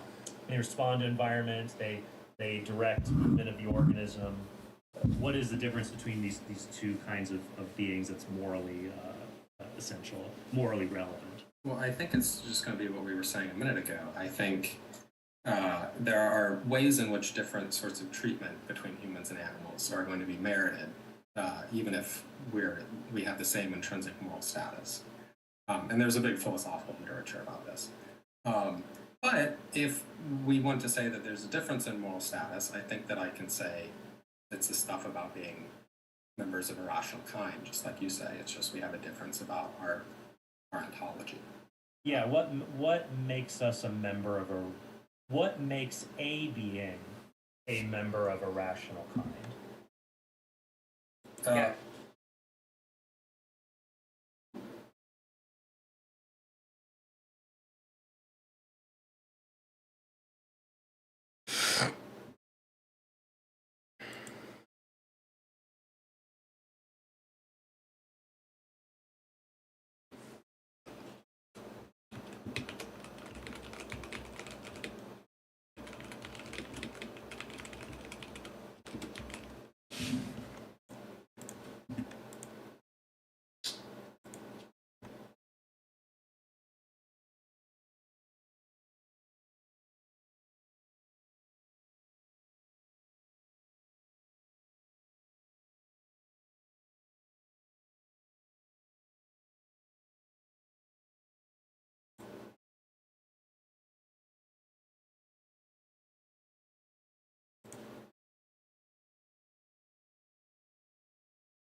Yeah, and so the premise basically that you'd be rejecting, Dustin, so it's something like a person, the right account of personhood is an individual member of a rational kind.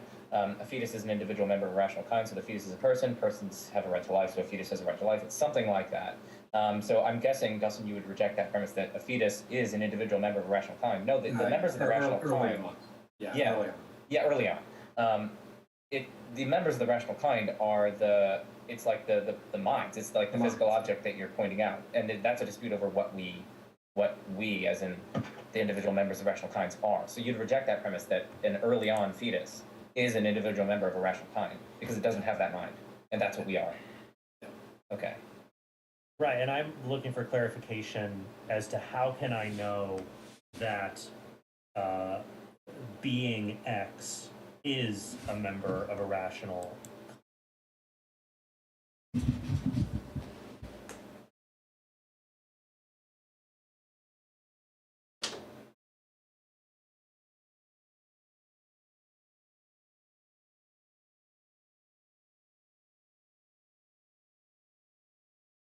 Where's your ball?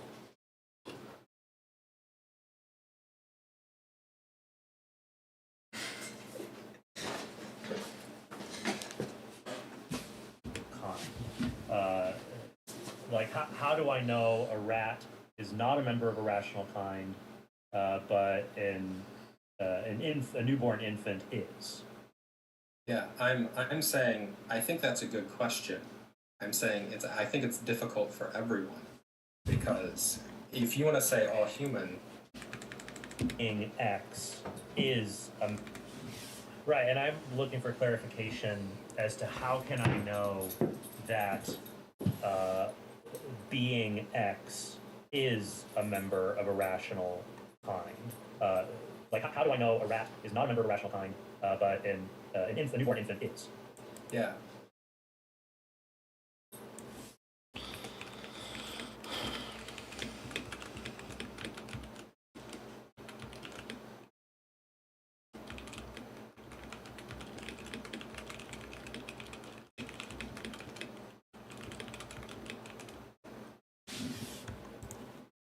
I'm saying I think that's a good question.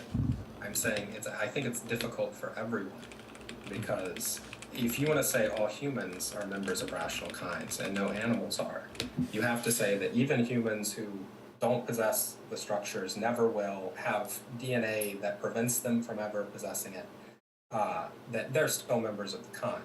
And maybe there's a way to do that by looking at what's statistically normal or looking at something teleological. Well, had they developed properly, they would have, whatever. And I'm saying, whatever that is, I think I can say the same thing.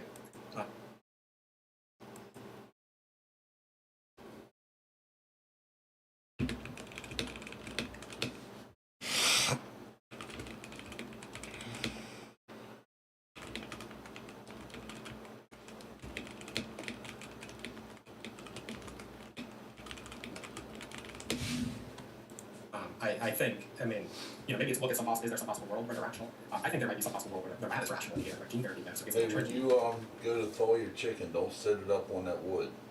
Okay. That wood's not pressure treated and it'll rot. That moisture gets in there. Okay. So just leave it on the countertop or put it on a plate or something. Just don't set it Okay. on that wood. Alright.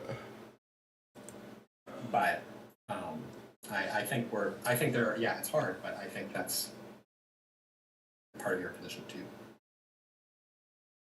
Okay, so your answers seem to be, I don't really have an answer as to how to define why a rat is not a member of a rational kind, but an infant is, and I don't really need to answer the question because nobody can sufficiently answer it. Yeah, I'm saying I think that I can say something about what everyone have said. The problems are really serious with infant in the attempt to differentiate beings on the species lines. And I would just vigorously disagree with that. I would just say your position is just piggybacking off of mine that would look at an organism's intrinsic capacities to develop qua organism as a whole being as to what kind of abilities it has. That I would say that abilities belong to organisms even if there are necessary parts of an organism that are needed for the ability to be carried out. So, my eyes are necessary for seeing, but it's not literally my eyes that see. It is I that see as an organism. Now you could maybe bracket it as just the optical neural framework, but I think that it really is, it makes perfect sense to say that I, the human organism, see things and respond. So I would just say of this particular view, I think it's more intuitive that when we speak about kinds, things like organisms make more sense and are identifiable, and there's nothing contradictory about it. But trying to place it into, well, it's when you have, if what we are, our minds in a particular physical structure, and a fetus doesn't have that physical structure yet. I'm sure you could look at rats or elephants or dolphins, and and even among human beings, there are different kinds of physical structures that are not 100% uniform that give sentience. But it seems like it's not the structures themselves; it's the being that gives rise to the structures that is the member of the kind. So we're getting into territory that's going to be relevant to the thinking animal argument, which I think you also did. So maybe we should pick this up in a minute. Well, when here's the thing. We've been going. How long have we been going, Joe, on mine? So the 30-minute mark is coming up in 9 minutes. Because we talked a lot about personal identity. I mean, if you want to bring up something, I mean. Well, you gave those two arguments, and we've largely we've looked at the first one. Maybe we should look at the second one. What do you mean the second one? your arguments for animalism. Oh yeah. Your third. Yeah. We were going through. Yeah. I think I gave the second one about, but it's not really germane to your case because I talked about a collection of thoughts, and you're saying no, we're not just a collection of thoughts, so it wouldn't apply necessarily to the case that you're making. Well, you did say, I thought you were Bring up something. I mean. Well, you gave those two arguments, and we've largely we've looked at the first one. Maybe we should look at the second one. What do you mean the second one? your arguments for animalism. Oh yeah. Your third. Yeah. We were going through. I think I gave the second one about, but it's not really germane to your case because I talked about a collection of thoughts, and you're saying no, we're not just a collection of thoughts, so it wouldn't apply necessarily to the case you're making. Well, you did say, I thought you were giving the version of Eric Olson's thinking animal argument, which was show me the animal is thinking. Oh yeah. Argue the animal. Yeah. Okay. And that just means like I see something else, like these kind of ordinary statements. You don't say like my visual cortex sees or something like that. So maybe you can address that cluster of worries, Dustin. Yeah. So so the thinking animal argument says, look, animals think. I think. So if I'm not the animal, there are two things thinking here, right? And there are two things thinking here. If there are two things thinking here, how do I know I'm not the animal? Maybe, whatever. Okay. The thinking animal argument is paralleled by the thinking parts argument. The thinking parts argument says, well, brains think or minds think, don't they?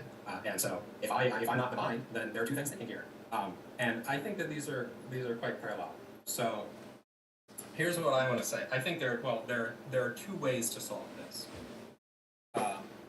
One is an eliminativist route, and this is actually what Peter Van Inwagen and Trenton Merricks and Eric Olson all say. This is what the leading animalists think. They say, actually, I don't have a mind or a brain or hands or kidneys or a digestive system.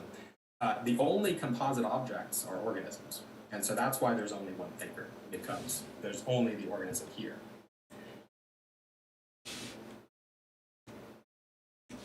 And I think that these are quite parallel.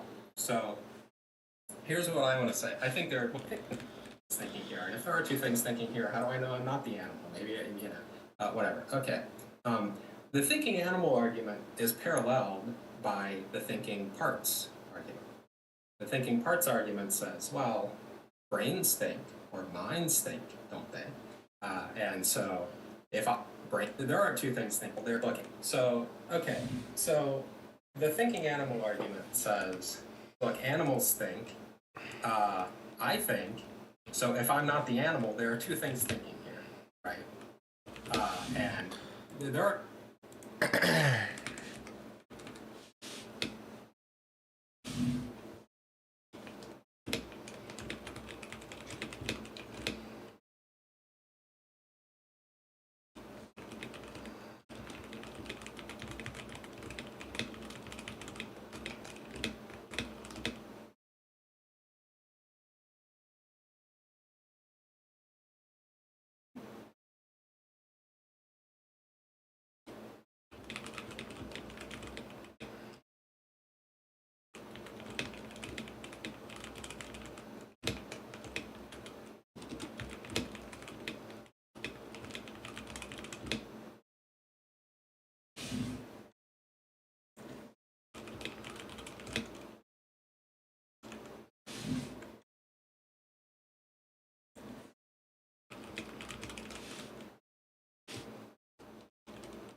are two things thinking here. If there are two things thinking here, how do I know I'm not the animal? Maybe, yeah. Whatever. Okay.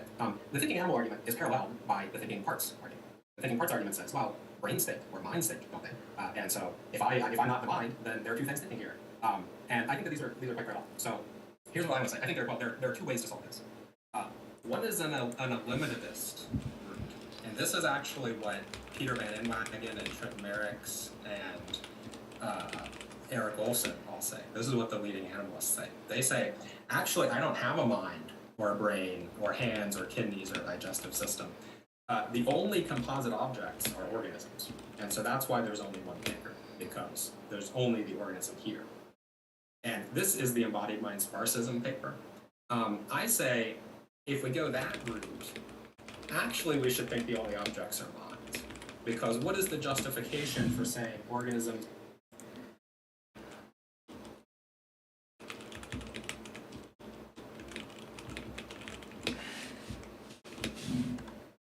are the only objects? I say, if we go that route, actually we should think the only objects are minds.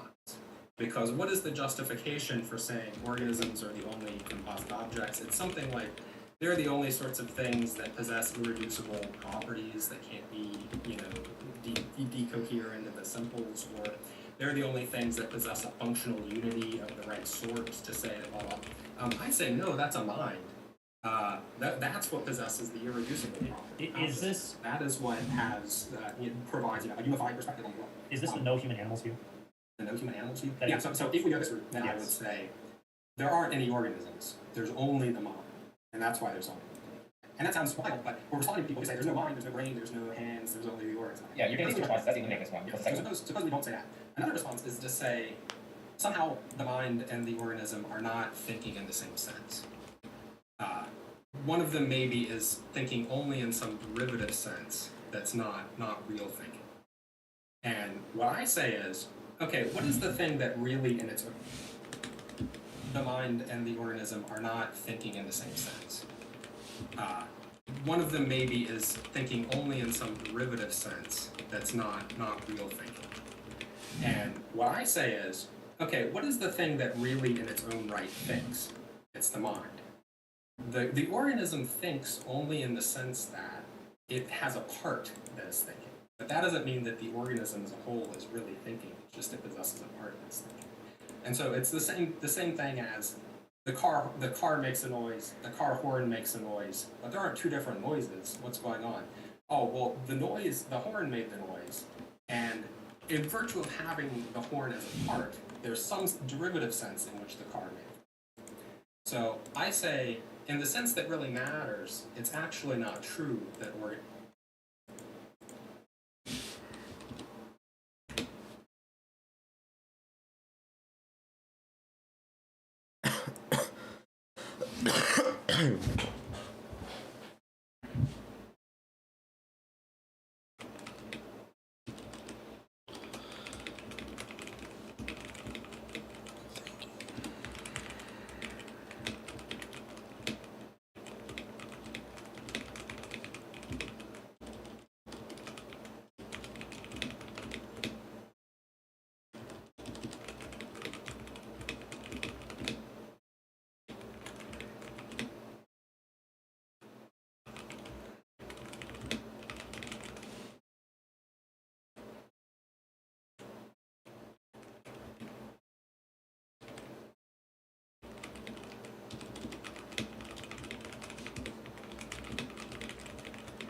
organisms are rational or are conscious.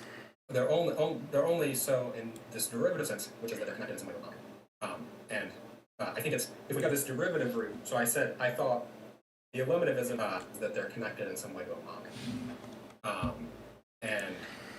I think it's, if we go this derivative route, so I thought the eliminativism was better if you go the only minds than only organisms. I also think this is better because it really does seem like the mind is the thing that thinks in its own right, and the organism is the thing that has to so. Okay, yeah, and so I guess to be brief on that, because I want to get to, we have so much ground to cover. I'm not going to belabor the point. I think that many people will. I do think that the claim there are no human animals is much more controversial than even what some of the claims that other animalists would make about our identities. I also think the way that we relate to our bodies and to the bodies of other people is not merely that that we are not the little some kind of neural structure inside. I worry that this view is not actually accord with the normal intuitions we have about when something happens to our bodies, it happens to me. That it's what it reminds me of. It's like that scene in Men in Black, and the aliens were going to blow up the world in the original Men in Black. They're the diner. They killed that cockroach. Did you see Men in Black? A long time ago. I think I know the scene. They kill the cockroach guy, and it turns out it's this little guy piloting this human robot body or whatever. And that it's like who we are is really just only this neural mass up in here, and the rest is not really. It's a part of ours, but it's not us. I actually don't find it very plausible. But sorry, can you say again the first thing that you said? I wouldn't respond to it. no human animals. I think that's. Okay. So I think it's a very controversial premise. I agree that that's very controversial. But remember, dialectically, I'm saying if you go limitless to solve the thinking parts problem, I can say that. And no human animals, I don't think is more controversial than their brains or their kidneys. For the second thing, I do agree that we think of ourselves as if we were our bodies in certain way. We speak that way. Morally, our relationship to our bodies is not just that we're properties. But I don't think that shows numerical identity. Let me ask you this, how many people have been buried at Arlington National Cemetery? Well, I have no idea. Probably a lot. 0, right? Because those are all corpses, and I'm not my corpse according to you. Correct, although for me, yeah, that might be an example of that when you asked me the question, I thought about it in shorthand. Yeah, right. And so I think in the ontology room, strictly speaking, it's true that no one has ever been buried there. But of course, if you say that, normally people with kind of conspiracy theory, ordinarily in ordinary English, it's good enough that you're. Well, I don't know. I think that's a bit of a tricky question because if I took somebody to Arlington Cemetery and I would nobody's there and I asked them to look out and I said, how many people do you see? How many people are out there? They'd say, well, there are no people out there, they're dead bodies. Because when you say how many people were buried there, we're backtracking back to when they were alive and they're dead and they were buried. So it's like, what I mean is, I can just change the example a little bit, because I do believe, because then of course this is another, no, it's not true, I don't think so. But yeah, no, my view is also that as a Christian who believes in the afterlife, I currently hold to the view, yes, that a person is an organism, and so like when you die, your soul goes to heaven, your body in the ground, and you don't exist until you're joined back there again. Yeah. So those are the view, it's not so. Oh, yeah, no, I agree. When you say how many people are out there, the person's probably thinking you walking around. If you say how many people are in this grave, they'll say 101, right? So it does depend. But in many ordinary contexts, you speak as if something happening in my body means that happens to me, even when you agree that that's not true. No, because if I said, is there a person in this grave, most people are going to say no. Well, they might think you're asking if it's like a fresh grave or something. Okay, anyway, my point is, it's true in the ontology room that I've never been touched, to say, on the view that I've presented, because my body's been touched. Or like or nobody has ever been raped, for example. Well, no. Depends on what it is. Well, if you say nobody's ever been touched, it seems like touch is an essential feature of the crime of rape. Yeah, you can do it by touching somebody's body. So I say that in ordinary English, I've been touched because my body has been touched. I've been touched, in a sense, by somebody touching my body. And I think that we have to say things like that. Again, we speak in that way, even in cases where. It's like saying nobody's ever gotten into a car accident. See, the thing, anyway, but we've sort of covered the first 3 arguments. The third one is having to do with personal identity, and says that I'm an organism, we know which premise, or we know that that's what that's their we just reached the 30-minute mark. I'm hoping within the last 5 to 10 minutes of camping out on Trent's opening, we can go to these last 2 arguments and see which one, or which premises Dustin would reject. So the 4th argument was the future like ours argument. Trent gave a deprivation account of the wrongness of killing, so it's basically the reason it's wrong to kill someone is because the reason wrong to kill something is because that thing has a future like ours, et cetera, et cetera, et cetera. So which sort of argument which premise would you reject in that Dustin? So I'm going to deny that early on there's someone who is deprived of the future. Yeah, so I'm going to say, well, I was the person who had the individuals like us are the ones who have the futures like ours, and we don't exist yet. Very early in pregnancy. So it doesn't deprive someone of a future like ours, except in the sense that contraception or abstinence would. There's not an existing person who's deprived. It's just that there's a person who doesn't. Okay, so I guess here's my question then. So would you say that the future like ours argument works for like an infant? Yeah, exactly. So I guess then I'm wondering, what is the thing that you're saying that it has a future like ours, but a fetus doesn't? Because it seems to me like a newborn infant, there is nothing really morally relevant that persists into the point when it takes immediate possession of that future like ours. Because I think you would say, like, let's say I don't think you would say an anencephalic child has a future like ours. It wouldn't be like, I mean, there's a question about whether they are conscious or not. It's true that they don't have a future like ours. It might be that their existence has some sort of value.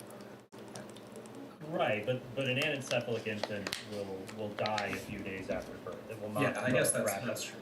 Yeah. So it does not have future like ours. Yeah. Even though let's say an anencephalic infant, it could even have the alert. It could have some kind of neural tube that is developed.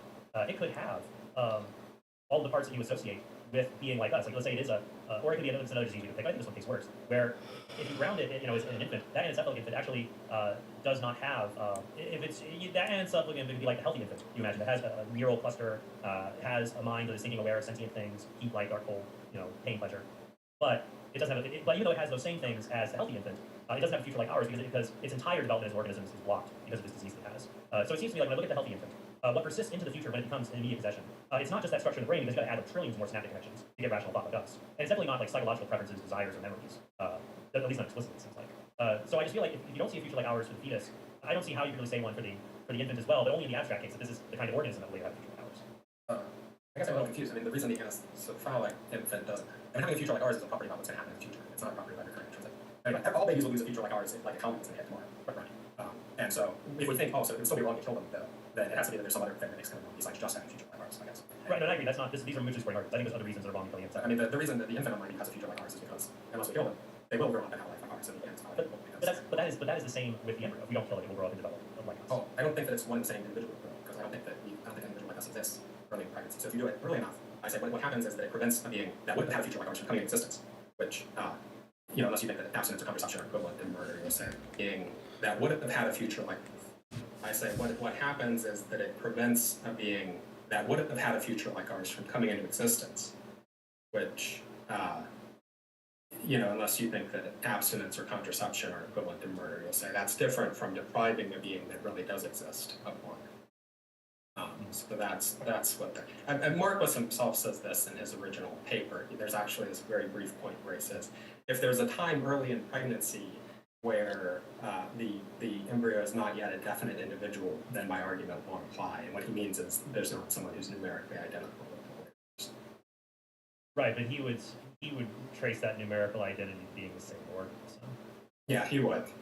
Yeah, and you would trace that numerical identity to having the same mind. What do you mean by the term mind? I mean what I said earlier, for purposes of this, what I'm saying is Jeff McMahon's view. You may be familiar with it.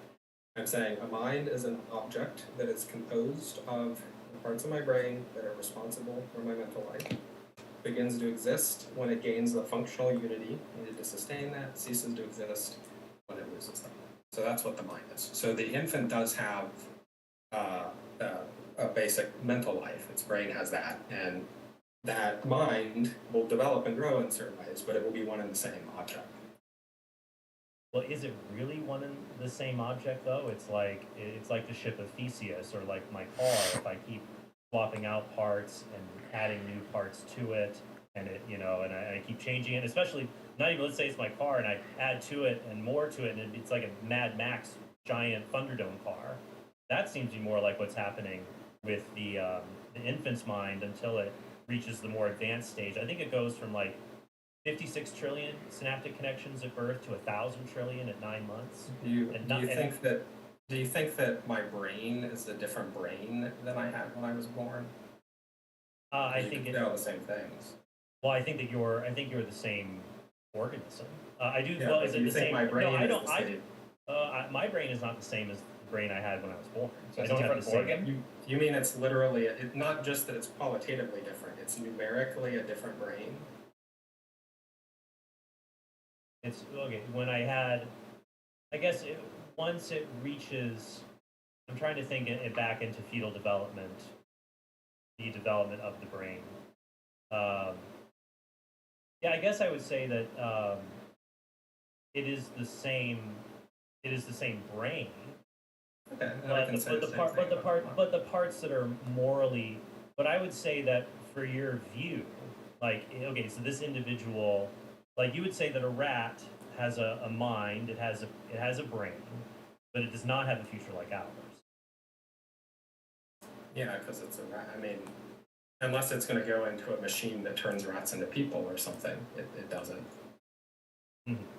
So even though it has a brain that allows it to have sentience, problem solving, that your objection to it having a future like ours is solely based in what will not happen to it in the future.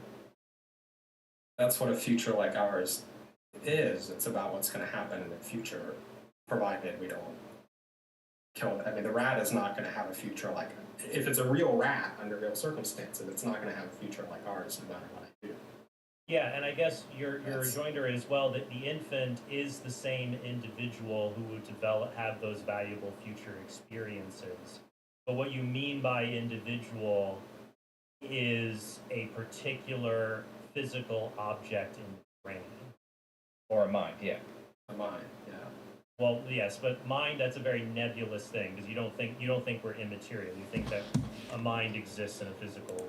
Well, I do think it's that we're material. I'm pretending I don't think it. But Yeah, I was gonna say, well, I just wanted to make one point. Like, one thing that Dustin could have gone when you brought up these kind of paradoxes. Yeah, of yeah. I actually think yeah. what that shows is that composite physical objects don't exist because there's no non-arbitrary way to specify their persistence conditions. And so I think that it shows we have to be immaterial souls because there aren't any composite objects for us to be. But I'm not trying to get into that. Yeah, exactly. But okay, one other thing that I wanted to say. So I'm sorry. At some points we have to cut it off and go on to the next one. So we're going to go on to the impairment argument for like 3 minutes, and then we're going on to Dustin's opening.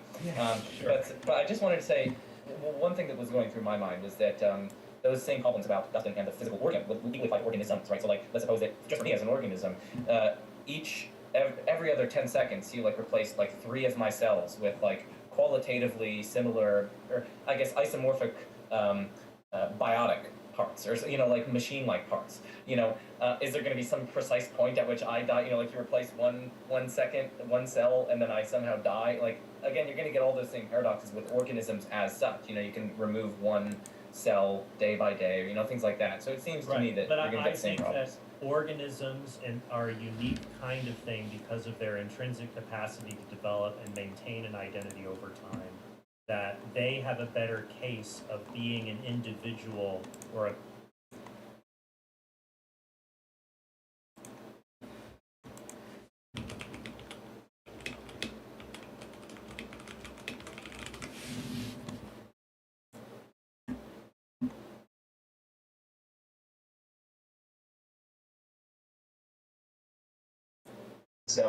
Alright, what's up, dude? Alright, gotta turn this on. Alright, so you successfully triggered me enough in your support of the abortion holocaust, so here I am. Oh yeah. Okay. So let's do it. I'll take on her same position. So my view is that I value sentience for all beings that have at one point reached sentience. So the potential for sentience for all beings that have at one point reached sentience. This is why I do not think most cases of abortions are ethical. This is Paul's point of opposition. So Alright, what's up, dude? Alright, gotta turn this on. Alright, so you successfully triggered me enough in your support of the abortion holocaust, so here I am. Oh yeah. Okay. So let's do it. I'll take on her same position. So my view is that I value sentience for all beings that have at one point reached sentience. So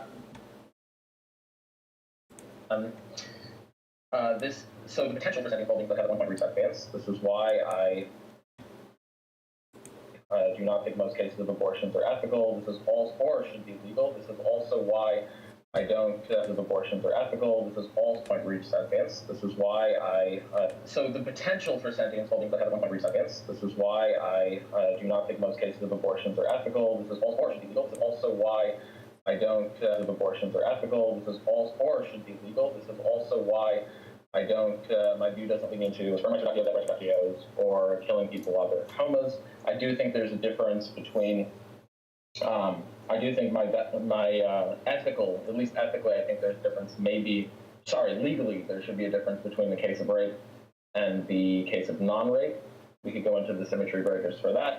There may or may not be a difference ethically. Well, there probably is, but I still think it would probably be unethical. So what I think you would want is the symmetry breaker for the rape case and the non-rape case. Is that right? Yeah, sure. And when you say potential for sentience, so if the fetus hasn't, okay, so wait, for potential sentience, it would have to have already had sentience? No, so here's what I value. I value the potential for sentience for all beings that have at one point reached sentience in the past. So, okay, so that's why a coma victim, okay, so if it's just a fetus that hasn't reached sentience yet, not a big deal, okay. Correct. All right, cool. Yeah. Okay, cool. So the symmetry breakers that overdetermine, so I'm not saying these are exactly the symmetry breakers, and if one is missing, then, it wouldn't be a sufficient symmetry.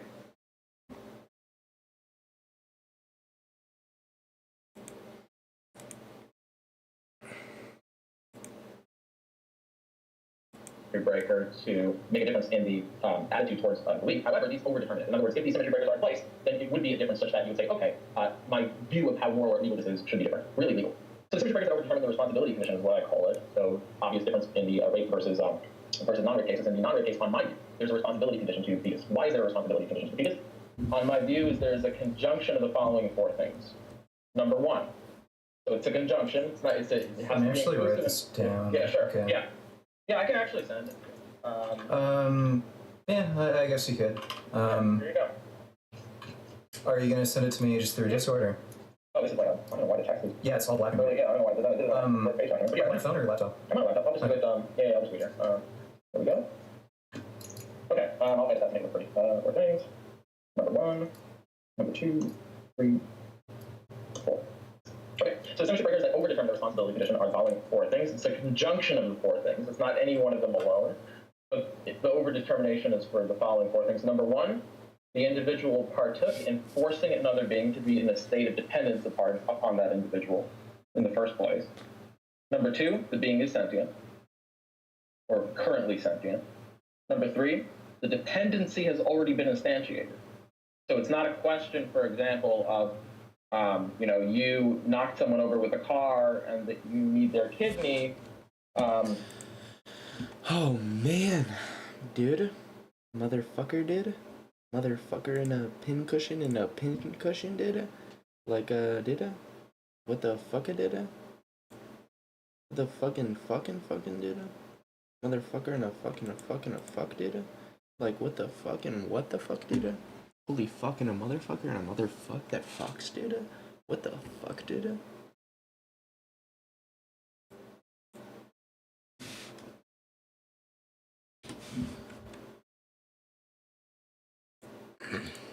A member of something, whereas composite objects, like the ship of Theseus or my favorite car as a kid or whatever, don't have that same kind of intrinsic value. Isn't an organism? Yeah, an organism would be a composite object. I think it's different. That you can change, because I do think if you change my car, the amount of changes that were done to it to mirror the amount of changes my body has undergone since I was a newborn.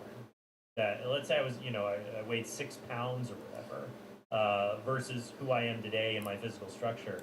If you did that similar thing to a composite object, you would be very hard pressed to say it is the same object. But you are not hard pressed to say I am the same being that was born 30 seconds ago, or something like that. So I do think organisms, their ability to persist in identity is different because of the kind of substance they are. A composite object is just an object that has parts that are not identical. Sorry, but I guess what I mean to say is organisms as opposed to, artifacts. Like when we talk about, composite objects, it's like, look, there's either things that are symbols, that are composite parts, or things that are immaterial, like abstract objects, or composite objects. I guess that's what you're... Yeah, well, I guess that immaterial... Fuck, dude. My car, the amount of changes that were done to it to mirror the amount of changes my body has undergone since I was a newborn. Yeah, let's say I was, I weighed 6 pounds or whatever, versus who I am today in my physical structure. If you did that similar thing to a composite object, it would be very hard pressed to say it's the same object. But you are not hard pressed to say, I am the same being that was born 30 seconds ago, or something like that. So I do think organisms, their ability to persist in identity is different because of the kind of substance they are. A composite object is just an object that has parts that are not identical. Sorry, but I guess what I mean to say is organisms as opposed to, artifacts. Like when we talk about, composite objects, it's like, look, there's either things that are symbols that are composite parts, or things that are immaterial, like abstract objects, or composite objects. I guess that's what you're... Yeah, well, I guess that immaterial things are probably symbols too. They're just different things. Yeah, well, the question of whether they have parts or not, that's really as far. Okay, so let's just run the fifth argument. We've got 3 minutes. I'm giving you guys 3 minutes for this one. It's the perfect argument. Well, and then when I tried to make this simple, I find this an interesting thought experiment. So I guess there's just Dustin's take on it, which was most people would find it wrong to engineer an embryo to cause it to desire slavery and not have normal human desires that are merely for the benefit of others and what we probably say to the detriment of the embryo. But the embryo is not an individual; it's not a person like us. It's very difficult to say that would be wrong to do. But if but if you do hold this, it's wrong to frustrate development in some way, like this in this case, I think it would also apply in the abortion cases as well. So, am I supposed to imagine that when these individuals grow up and become our laborers, like, do they have minds, are they conscious, or are they like philosophical? Okay, they are. They're conscious. Well, then I would say the reason not to do it is because later on they're going to have a conflict against you. No, their minds are changed. given gene therapy, whatever it might be, so that they take pleasure in being the slaves of others. Just like there are people who find sexual pleasure in sadism, masochism, things like that. I don't think that too far afield. Yeah. Makes someone desires, or at least doesn't have a desire for freedom, enjoys the state of slavery. Yeah, so I am an objectivist theorist about well-being. So I think that there are things that you should enjoy or you should desire, even though maybe desire, satisfaction, pleasure matter to well-being. There are other things that matter apart from attitudes towards them. And so I think that you're going to be harming these individuals by causing them to lose an interest in those things. Even yeah. So I am an objectivist theorist about well-being.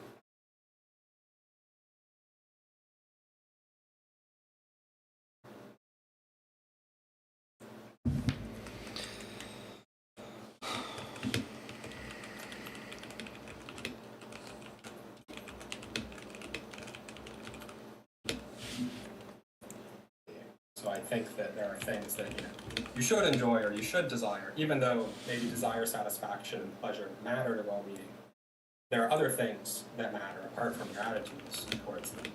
And so I think that you're going to be harming these individuals by causing them to lose any interest in those things, even if they are content slaves. So, and the differences of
course is there's lots of like if we made a robot that desired these kinds of things, it seems like humans are like a kind of thing that should have certain. The objective is there are certain desires you should have. It does seem like that's going to be dependent on the kind of thing you are.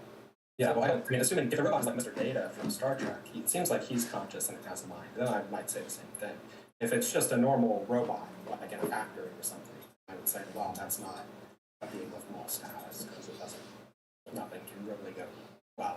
Well, or you can compare it to animals. Animals have certain desires that, if you frustrate their ability to have a desire to read Tolstoy, well, that doesn't matter. But if you frustrate a human being's ability to do that, it seems like they're trying to do a lot to have that. Like if you had an elixir that could give someone the ability to read, it seems like, and you have a choice between a 10-year-old child and a cat. It seems like the child is the kind of being, they've been frustrated in a certain desire that ought to be remedied, whereas the cat isn't, so they've had more on there. Okay, so Dustin, Sorry, I don't want to. No, it's fine. Dustin, I will give you the last word on that point. Okay, so I'll give you the last word on that to respond to what you just said, and then we're moving on to Dustin's opening statement, and hopefully we'll be able to spend about 30 minutes on that, and then we'll just wrap up.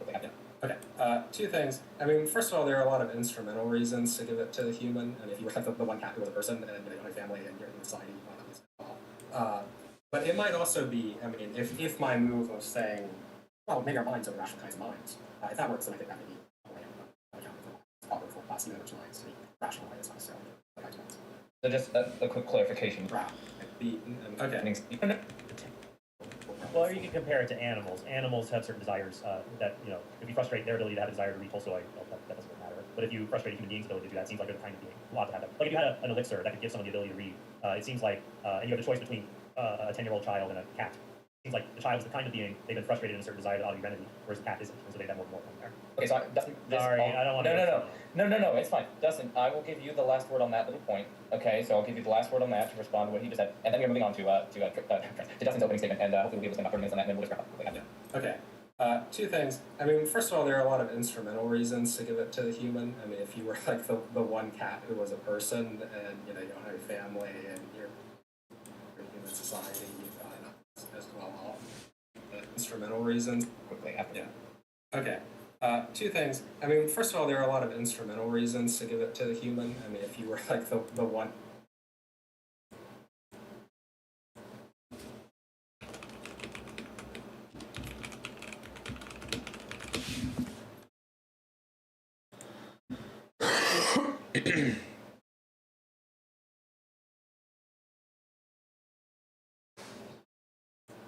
One cat who was a person, and you don't have a family, and you're in human society, you might not be as well off.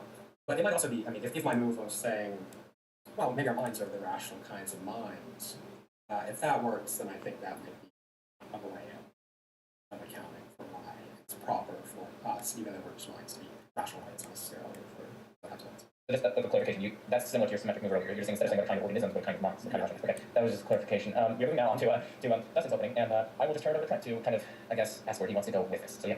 Well, I took notes, so maybe I might be able to get through it somewhat sequentially, for your own saying, similar to what we did tomorrow. You were talking about something called the equivalence thesis, that it doesn't really, my view seems problematic because I do consider abortion to be morally equivalent to infanticide.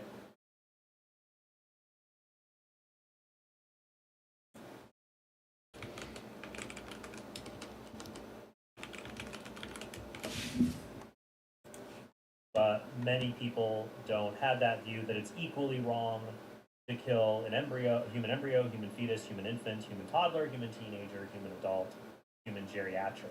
I do think those are all equally wrong, because it is wrong to directly kill human beings. But I don't think that the fact that we recognize some killing causes more harm than other killings takes away from the equal wrongness of that. So let me give you an example. Suppose someone made a gas that took away the ability to learn more than 3 languages. I would say giving that to it's always wrong to give that to a human being. I would say you should never give that to a human being. I can't think of a reason why you would ever do that. But it seems like it would harm most people. It probably wouldn't even harm them. Most people only know 1 language. But it might really harm a polyglot. Someone living impressing people, or a translator, or something like that. So here I think an example of something that is wrong, that's equally wrong, even though we see the wrong in some cases causes a lot of harm, and in other cases we barely see the harm, even though the action is wrong. I don't think it is equally wrong. I think it's more wrong to give it to the polyglot because it hurts them all more. Well, let me tell you. I might be wrong in both cases, but it's more wrong. Okay, then I have two replies to that.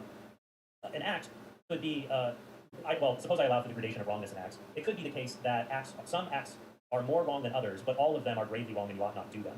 So even under, I still think it's equally wrong to kill a father of 10 or to kill a hermit that's kind of disconnected from society. And you may not. I think that they're equally wrong, though I think more harm is caused when we kill a father of 10. But even, let's say, you might say, well, it's more wrong to kill a father of 10 because there's social obligations.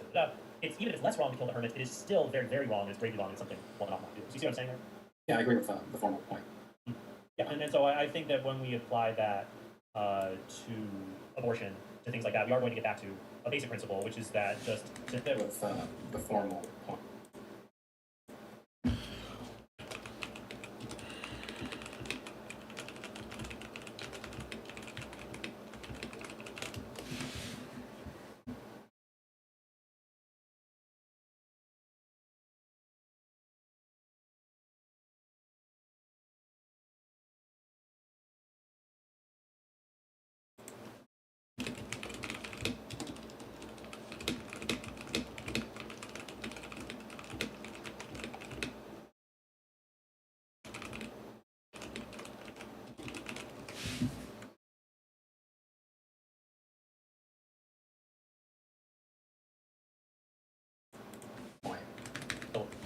a hermit that's kind of disconnected from society. And you may not. I think that they're equally wrong. Though I think more harm is caused when you kill a father of 10. But even, let's say, you might say, well, it's more wrong to kill a father of 10 because there's social obligations. Even if it's less wrong to kill the hermit, it is still very, very wrong, and it's gravely wrong, and it's something one ought not do. So you see what I'm saying there? Yeah, I agree with the formal point. Yeah, and so I think that when we apply that to abortion, to things like that, we are going to get back to a basic principle, which is that just is it, no matter who the human being is, it is always wrong to directly kill, at least always seriously wrong to do that. It seems like you might disagree with that, or disagree what counts with being an individual or mind. But I just wanted to address that point about the equivalence thesis. I don't think it's problematic. Well, I think that the implications that I pointed out that seem counterintuitive, I think are going to hold up, even if you think it's like pretty close to wrongness or comparable in wrongness or something. So I think that my arguments would still work, even if you want to say something like that. All right. I don't know if I want to go down that road more or pursue. I guess the other thing I wanted to bring up is, I guess you were talking a lot about an argument. So I guess your first case is metaphysical and then ethical. Maybe we'll talk about the metaphysical and we'll talk about the ethical. We already talked about, I was talking about the metaphysical here a little bit. That basically who I am is related, is related to this particular part in my brain. And you brought up the case of the cerebrum that is transplanted. And most people would say, like, if you took my cerebrum out of my body and put it into a corpse or a robot, we would say I survived, which must mean that I am my cerebrum then. Well, at least you're the mind inside the cerebrum. Sure, that's the thought. Or at least the mind transfers and the organism doesn't. And so I am the organism and the plausible candidate is that. I am a mind that is, for the view you're defending, which is in your view, whatever. Is localized in whatever part of the brain we transplant. And under this view you were defending, the mind can't exist without this part of the brain. Yeah, if you destroy that part, then you destroy the mind. Okay, all right. So I guess, but it also seems to make some psychological continuity, because I think that your view, because there's a few different ways to respond to brain transplant scenarios. So one classic view, one which you've tried to preempt, but I think we should explore it more, is the idea of reducibility. So it's kind of like you cut off the branches of a tree, the tree still exists even if you get down to the trunk. But if you destroy the trunk and the tree doesn't exist anymore, you just have roots that die. So that could be the view that I am an organism, but my parts can be systematically replaced and I still exist. And so, similar to kind of brain symmetry, I have a robot arm, robot legs, and all the way back up in the brain. I guess your concern is, all right, but what if we can push, so I can get it back to the brain, that is just a irreducible organ, and you're saying, but what if we can just get that all the way back to the cerebrum? That doesn't seem to be, well, it's an organelle, it's part of the brain, I guess. But I mean, you could say it's kind of your, I suppose it's wrong idea that is just, this is the furthest I can be reduced. A few things pop in my mind. I worry if this is metaphysically possible, but let's grant that it is. I don't know if that,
Oh, dude, I don't know what metaphysical means.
There are different kinds of possibility. One kind is metaphysical possibility. This kind of possibility is the most controversial and the hardest to define. Some people think of metaphysical possibility as what's actually possible. That's not a very helpful definition. Here's a better one, though. If something respects the natures of things, then it's metaphysically possible. For example, the idea of a turtle or something just popping into existence uncaused in your living room is logically possible. And its impossibility doesn't seem to just be due to the laws of physics. No matter what the laws of physics were, it seems like a turtle popping into existence uncaused would be impossible.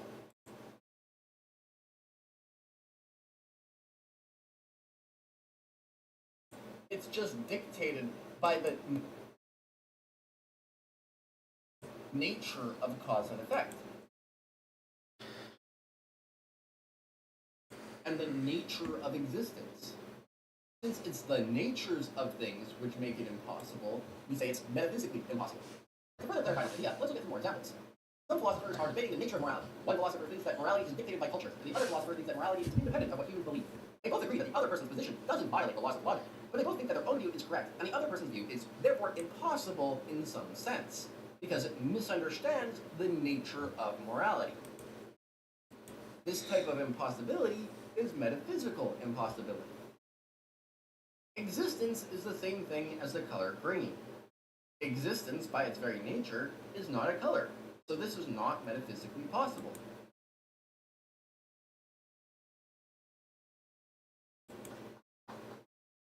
Water is not H2O.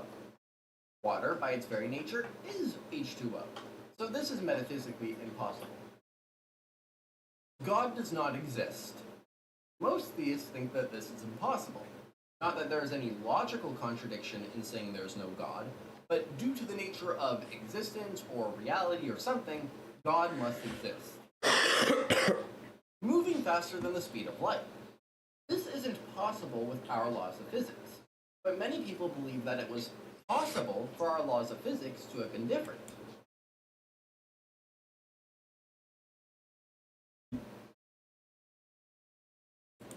So this would mean moving faster than light. It is metaphysically possible, but not physically possible. That is the case that just reducing to the cerebrum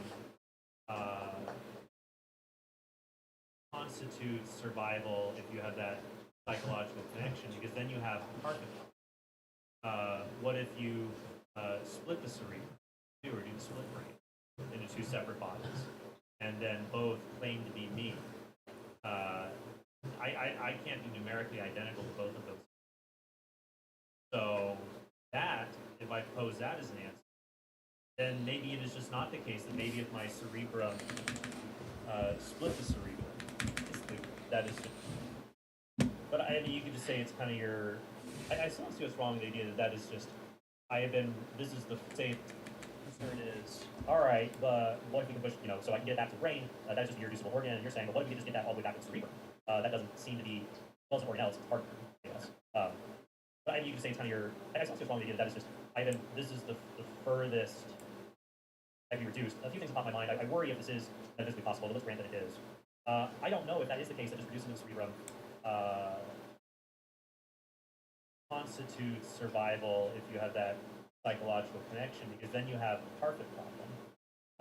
What if you split the section, because then constitutes survival if you have that psychological connection, because then you have the Parfit problem. What if you split the cerebrum, or do the split brain into two separate bodies, and then both claim to be me?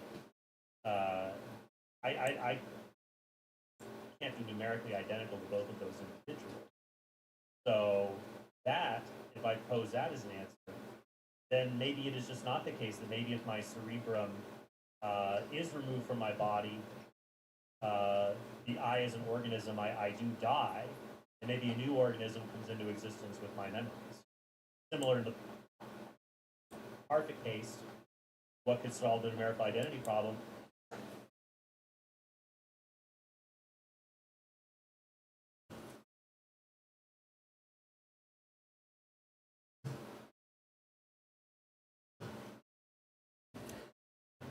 It's just that when you split my brain into the original organism dies, two new organisms come into existence somehow, and they just have identical memories.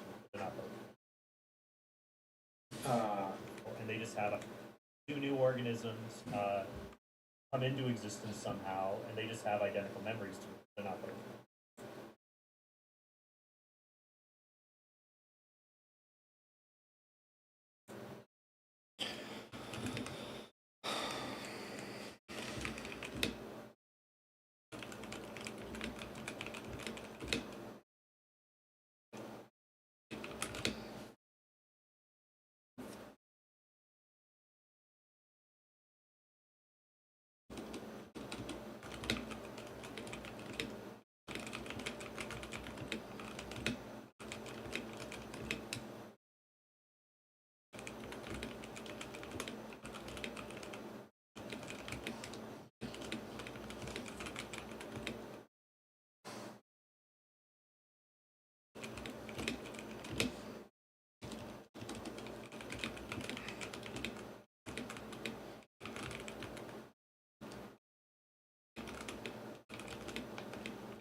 Wait, so in the case where it just gets transparent.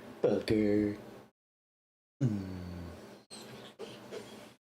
Motherfucker. What's the prop?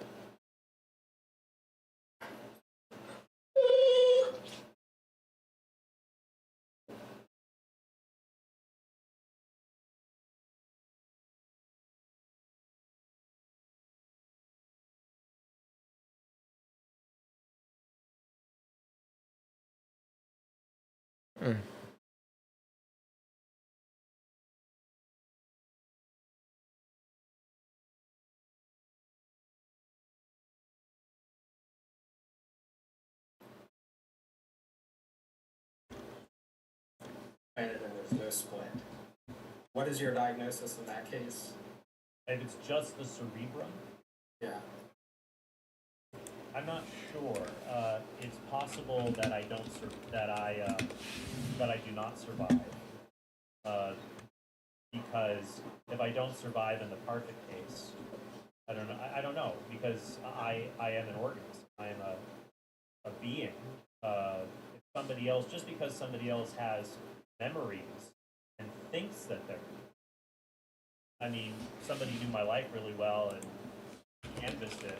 They could maybe hypnotize somebody to think that they have that same thing, but they would not be.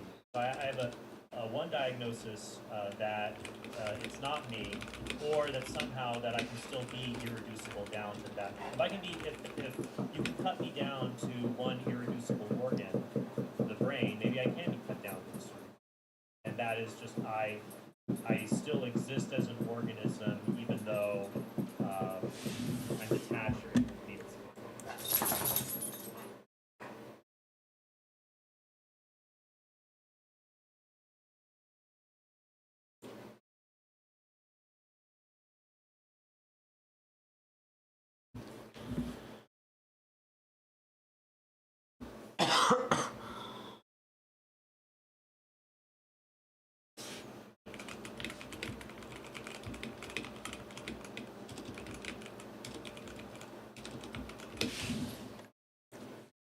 So I guess I already gave my arguments. I still exist as an can be cut down to the cerebellum. And that is just if I can be, if you can cut me down to one irreducible organ, the brain, maybe I can be cut down to the cerebellum. And that is just I still exist as an organism, even though I'm detached or incomplete.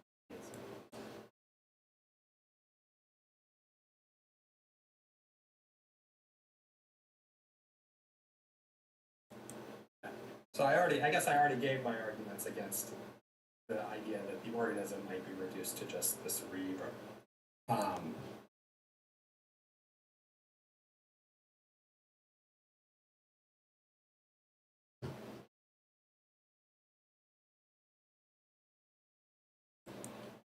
In response to the just bullet binding thought that maybe you just say, no, I don't go with the cerebrum.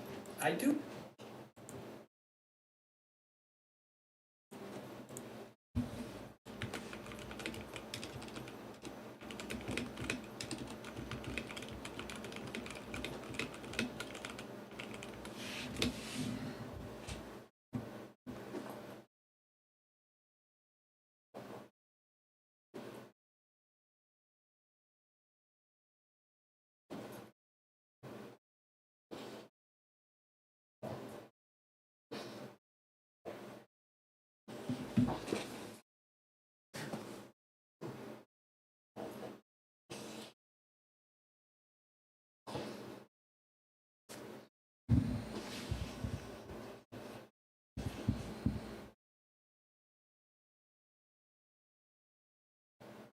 Do agree that psychological continuity is not sufficient for environment.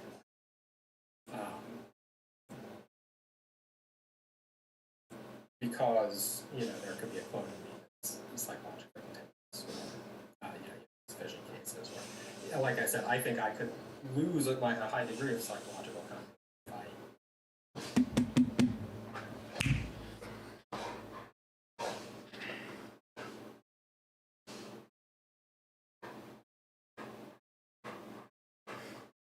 Well, where's your ball?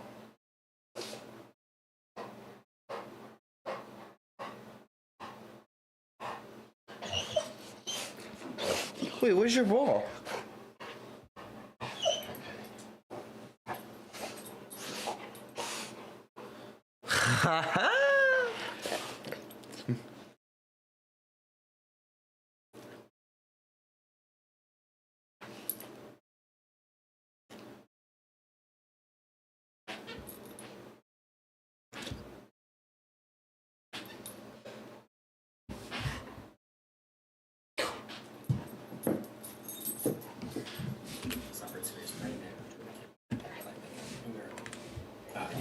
sufficient cases, or like I said, I think I could lose a high degree of psychological continuity if I suffered serious brain damage or became demented, but I think a numerical identity would persist. So I agree it doesn't.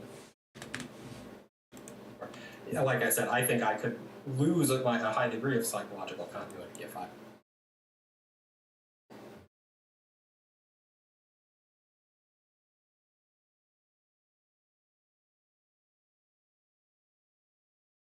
Suffered serious brain damage or became demented, but I think a numerical identity would persist. So I agree it doesn't. Like I said, I think I could lose a high degree of psychological continuity if I suffered serious brain damage or became demented, but I think a numerical identity would persist. So I agree it doesn't go along just with psychological continuity. And when you have psychological continuity and continuity of the parts of the brain that produce consciousness, then it really does seem to be like, yeah, okay, I get it. And that's how it seems. But in the I think part, almost everybody answers this. yeah, but in the Parker case, I'm sorry, those kind of, well, people watch your channel, but they like us. Now, the fission case, there are parts of the brain. It seems like you're saying the mind is located in a particular physical structure of the brain. But it seems like your view could allow that you can split that structure. I don't see why not. Yeah. So I think this is a reason why we should be substance. There you go. But granting that we're not if we're going to split it, I think I can say the same things you say about, say, the zygote twinning. What do we want to say about the zygote twinning? Is it one of them? Is it the other one? Does the zygote cease to exist? Maybe I can say whatever if you say, well, there are two equally good continuers, so that shows that the zygote has ceased to exist. Maybe I can say, okay, there are two equally good continuers in the fission case, and that shows that I have ceased to exist because my mind has ceased to exist and been replaced by two others. Now,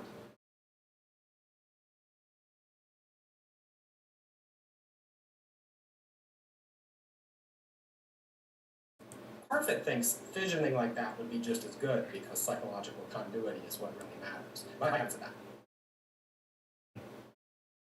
Well, I think, let me bring up, I want to make sure that we covered all that well. I mean, I guess I had another thought you're talking about, I guess you said like, well, this,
cerebrum has left me, is there two of me, is that just me? Well, I don't know, like if you took my head off my body and you had some machine that kept it alive, that would just be a case where my body is just more extension, so it's like I got part of my body here, there's a part of my body over there, and so I guess that would be, that's because, I mean, I guess it's not too far, I don't know, they talk about head transplant cases in the literature, so that would just be a case where, I guess, let me bring up, sorry, I want to make sure that we covered all that well.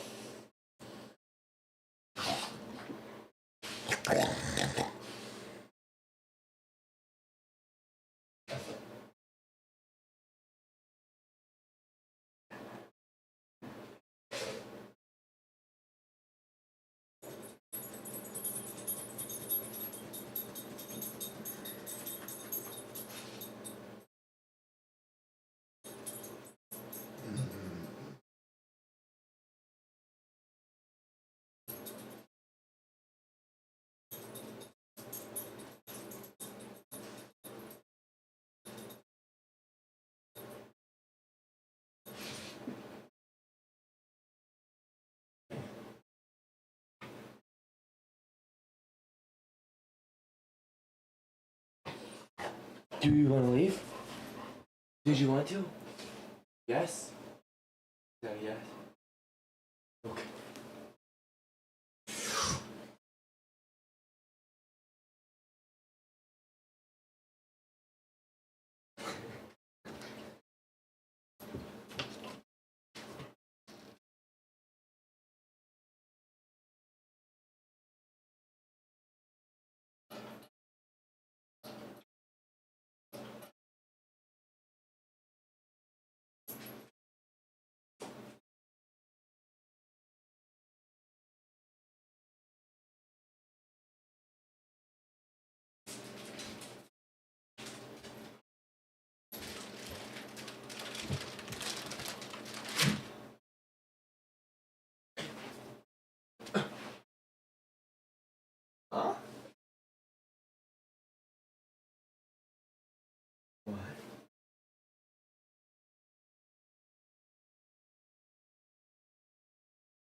You okay?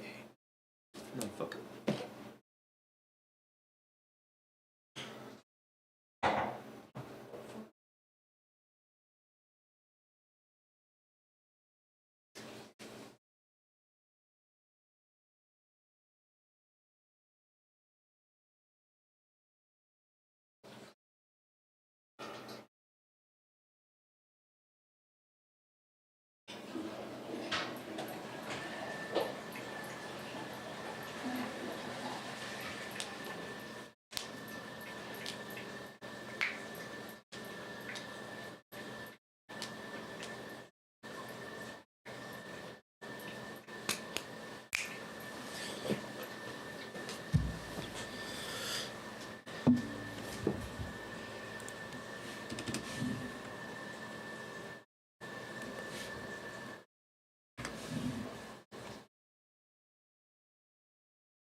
I mean, I guess I had another thought when you were talking about, I guess you said, like, well, this cerebrum has left me, is there two of me?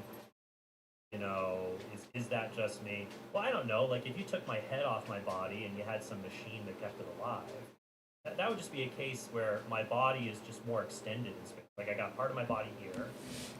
No, like, if you took my head off my body and you had some machine that kept it alive, that would just be a case where my body is just more extended in space. Like, I got part of my body here. There's a part of my body over there. And so so that, I guess that would be, that's because, I mean, I guess it's not too far, I don't know. They talk about head transplant cases in the literature. I don't know if we're anywhere near that yet.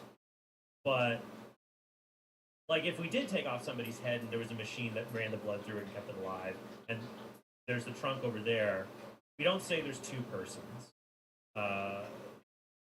We wouldn't say, we would say that their body is now more extended in space, basically. And so I think like a similar move happens with the cerebrum. The body is now, you know, I exist as an organism. It's extended. But I guess I also wonder what happens to my original body. If it ends up dying, then maybe that's when I cease to exist. And so it doesn't. I mean, it seems to me for something to count as part of an organism, it has to be bound up with the organism's homeostatic or whatever. And that stops once you remove the cerebrum. And or if you remove the head, it's still a part of the body. You put it on a machine that kept it alive. I think in that case, you and your body are no longer part of the same thing. You and the trunk are no longer part of the same thing. So if you take my cerebrum out, suppose we put it in a robot, and we keep my old body alive. I don't think it's the case that now I'm mostly over here and then I'm currently in.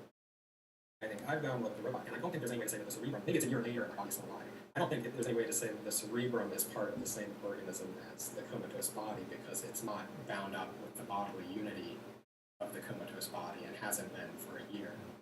Yeah, and I think what I would say is if an action destroys the organism, then that organism, that person, no longer exists. So, like, what I would say is if an action destroys the organism, then that organism, that person, no longer exists. So, like, even in the embryonic twinning case, you just have the first organisms die, and twin organisms come into existence. In the case where if I die and my cerebrum is placed somewhere else, and then this trunk is left and it dies, I would just say that I've died.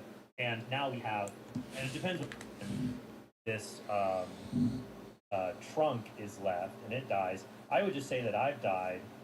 And now we have, and then this trunk is left and it dies, I would just say that I've died.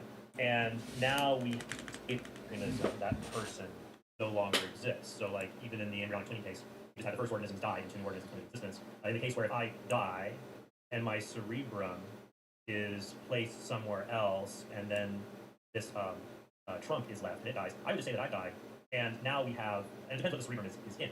You know, if you put it, we're starting into metaphysical impossibility, or I'm very skeptical if it's in a robot. But if it's put inside of a human corpse, or I guess another living human being, you know. You think, suppose while we're transplanting it, we stimulate the cerebrum, so that it produces all the electrical activity associated with consciousness. Do you think it would produce consciousness in that case? I don't know. This is treading in unfamiliar territory, and I don't know if it could. I think this would be a very reductivist view as to what makes us conscious beings. It's just kind of funny because you call yourself a substance dualist. I just feel like returning back into Descartes, it's like it's the pineal gland. Here, that's where all magic happens. And substance dualists are right in thinking that I'm mind. It's just what's mind. Yeah, or like where is this kind of stuff? Where is it happening? Because I think that what might end up happening in that case. I think I'm very hesitant to commit to views of personal identity. Who a lot of these arguments against it are based on these very hypothetical cases. Because it just may turn out that based on the nature of human beings, if you took out my cerebrum, I as a human organism still exist. My rational faculties have been destroyed, so I'm a disabled human being. And that cerebrum will never produce psychological abilities like mine. I think that's quite plausible, and obviously it's just a thought experiment. There's no evidence showing the contrary. And that's why the nature of human beings. Yeah. So I think really you're sort of biting the bullets that you're saying things that I think are that we may have just reached. An impasse. Yeah.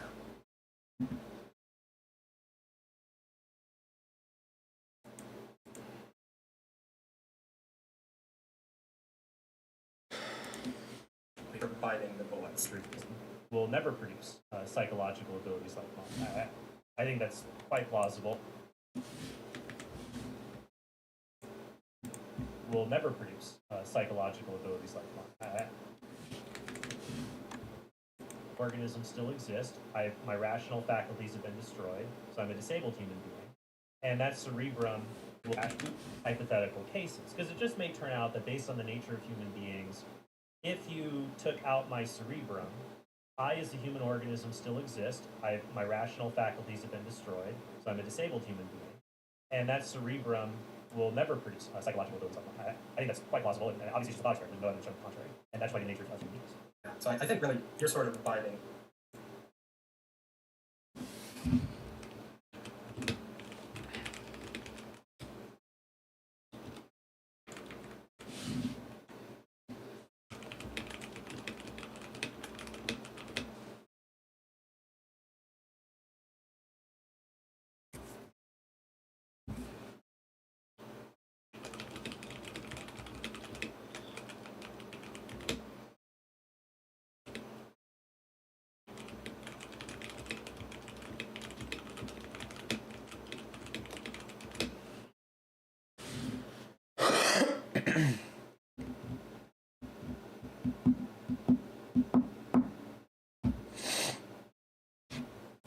The bullets that you're saying things that I think are and we may have just reached An impasse. Yeah.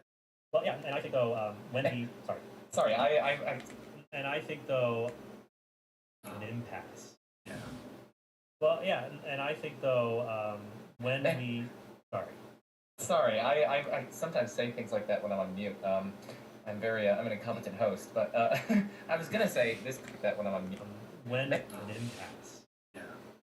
Well, yeah, and I think though when we Sorry, I sometimes say things like that when I'm on mute. I'm an incompetent host, but I was gonna say this could be a place where we go on to the ethical side, the ethical arguments. Sure. I just wanted to bring up, you brought up a point about like dicephalous twins. The only example one example I'm aware of, it's like, well, do we have two persons in one body? The case that I'm aware of, I think that we do end up having two organisms here. Even if like let's say you did destroy my trunk and you kept my head, like, Richard Nixon if you trunk or whatever. I don't think that's an organism. It doesn't meet the scientific definition of an organism anymore. No, I think that it's being kept alive. It's similar to how you might have individuals that are kept alive on a heart-lung machine. Here, it's just you don't have the trunk anymore, but it's still all the machine is doing is sending blood into the brain and it's regulating that. But the case I'm familiar with, people look up, would be Abigail and Brittany Hensel. So Abigail and Brittany Hensel are two dicephalous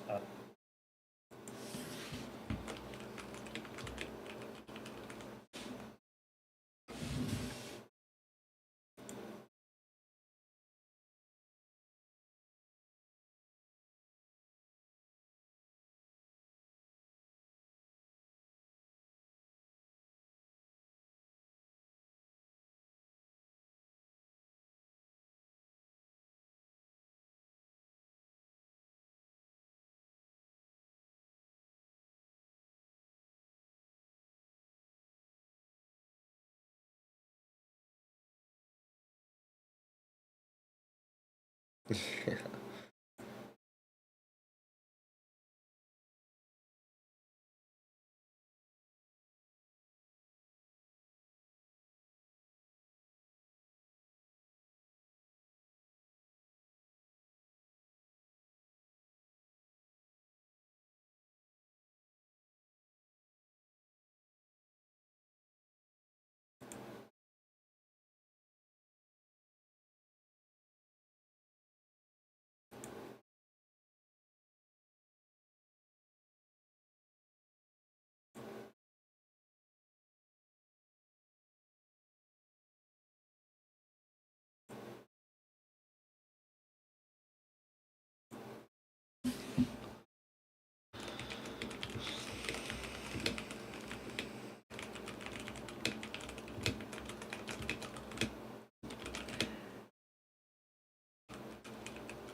Yo, that's crazy. That's insane. What the fuck, bruh?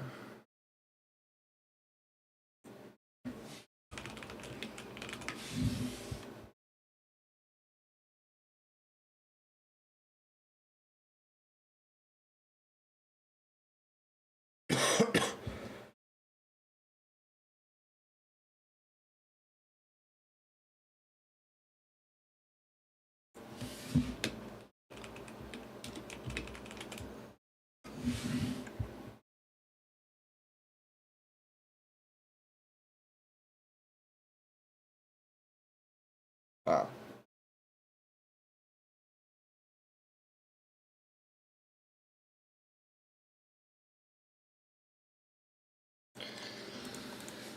Twins. No, that's not a discycle. Sorry. They're joined at the trunk. Right. Sorry. Well, I guess part of their, I guess both their heads are free. It seems like they share. They have two heads, and it appears like they share one body. They're symmetrical, but they don't. But they are. Well, no, they have. It appears to be one trunk, but they have a bunch of other organs inside. Yeah, I mean, some organs are duplicated, some are. Right, but they have to work together.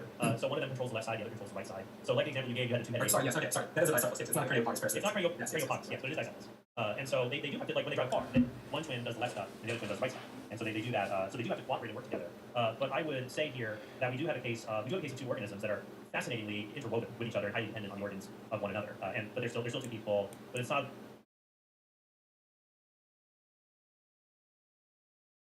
The case of one organism and yeah. So what do you think about? I mean, that's not a craniopox parasite. So maybe we'll say the same thing. This attached head is a separate organism.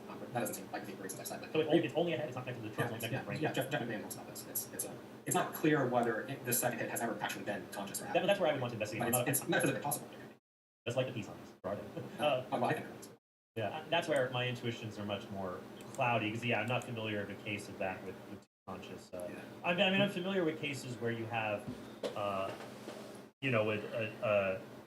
conjoined twin, a part of you that had died, and so you had maybe someone could be born, and you've got the other twin's head connected to you, but they died a long time ago, and that organ was connected to you in development and has to be amputated later. But I'm not familiar with them both being conscious. Yes.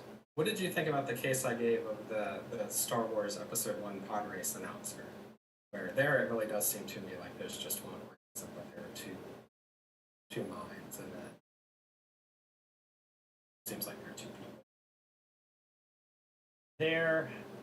I would just say it's too foreign and fantastic a case for me to make a judgment. Surely that's like possible. I feel like we could go out to another galaxy and we could see one of those. And like, surely we also don't want our metaphysics of personhood to be beholden to such empirical facts. Like, if we go out there, we could just discover that animalism is false. Like, that seems. Okay, so the question is, so my view is that all human organisms are persons.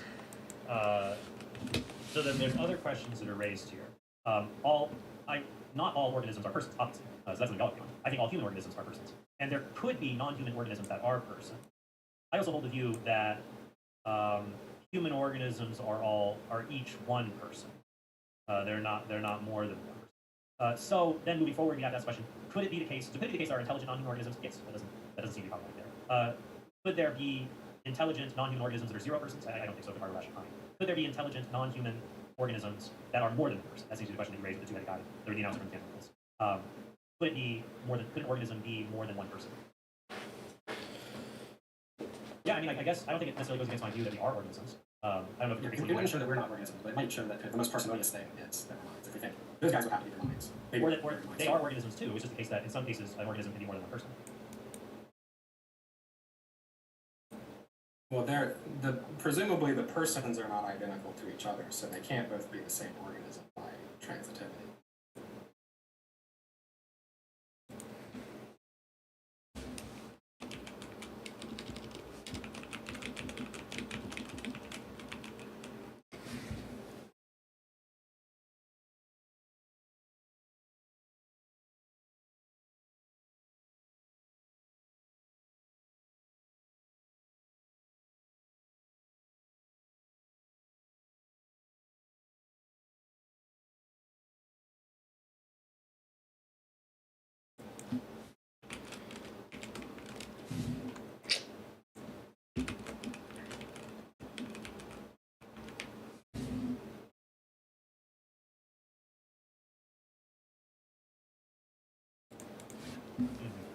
Right. So then the case is organism. If it's identical to if each person is identical to an organism by transitivity, then each of the persons are identical to one another. I'll have to think about that to reflect more if that does create some kind of a logical contradiction. And if it does, if it does create that, then either, I guess, then we could move down your route that they're minds. Well, I guess, okay, so in your view, can a mind is one person? Yeah. There could be a case where a mind is two people. The organism have more than one mind. I guess, yeah. There could be a case where a mind is two people. The organism have more than one mind. I guess, yeah. An organism can have more than one mind. I say what that shows is there are two different people there. Because the number of organisms differs from the number of people, the people in the organisms can't be the same thing. And because the number of people equals the number of minds, it seems like. But then, if you say what a mind is, then a mind just is not a collection of thoughts. A mind is a particular structure that generates these thoughts. A thinking object. Right. So then it's like, think about split personality syndrome. Like, it's almost like, do we have the same problem here?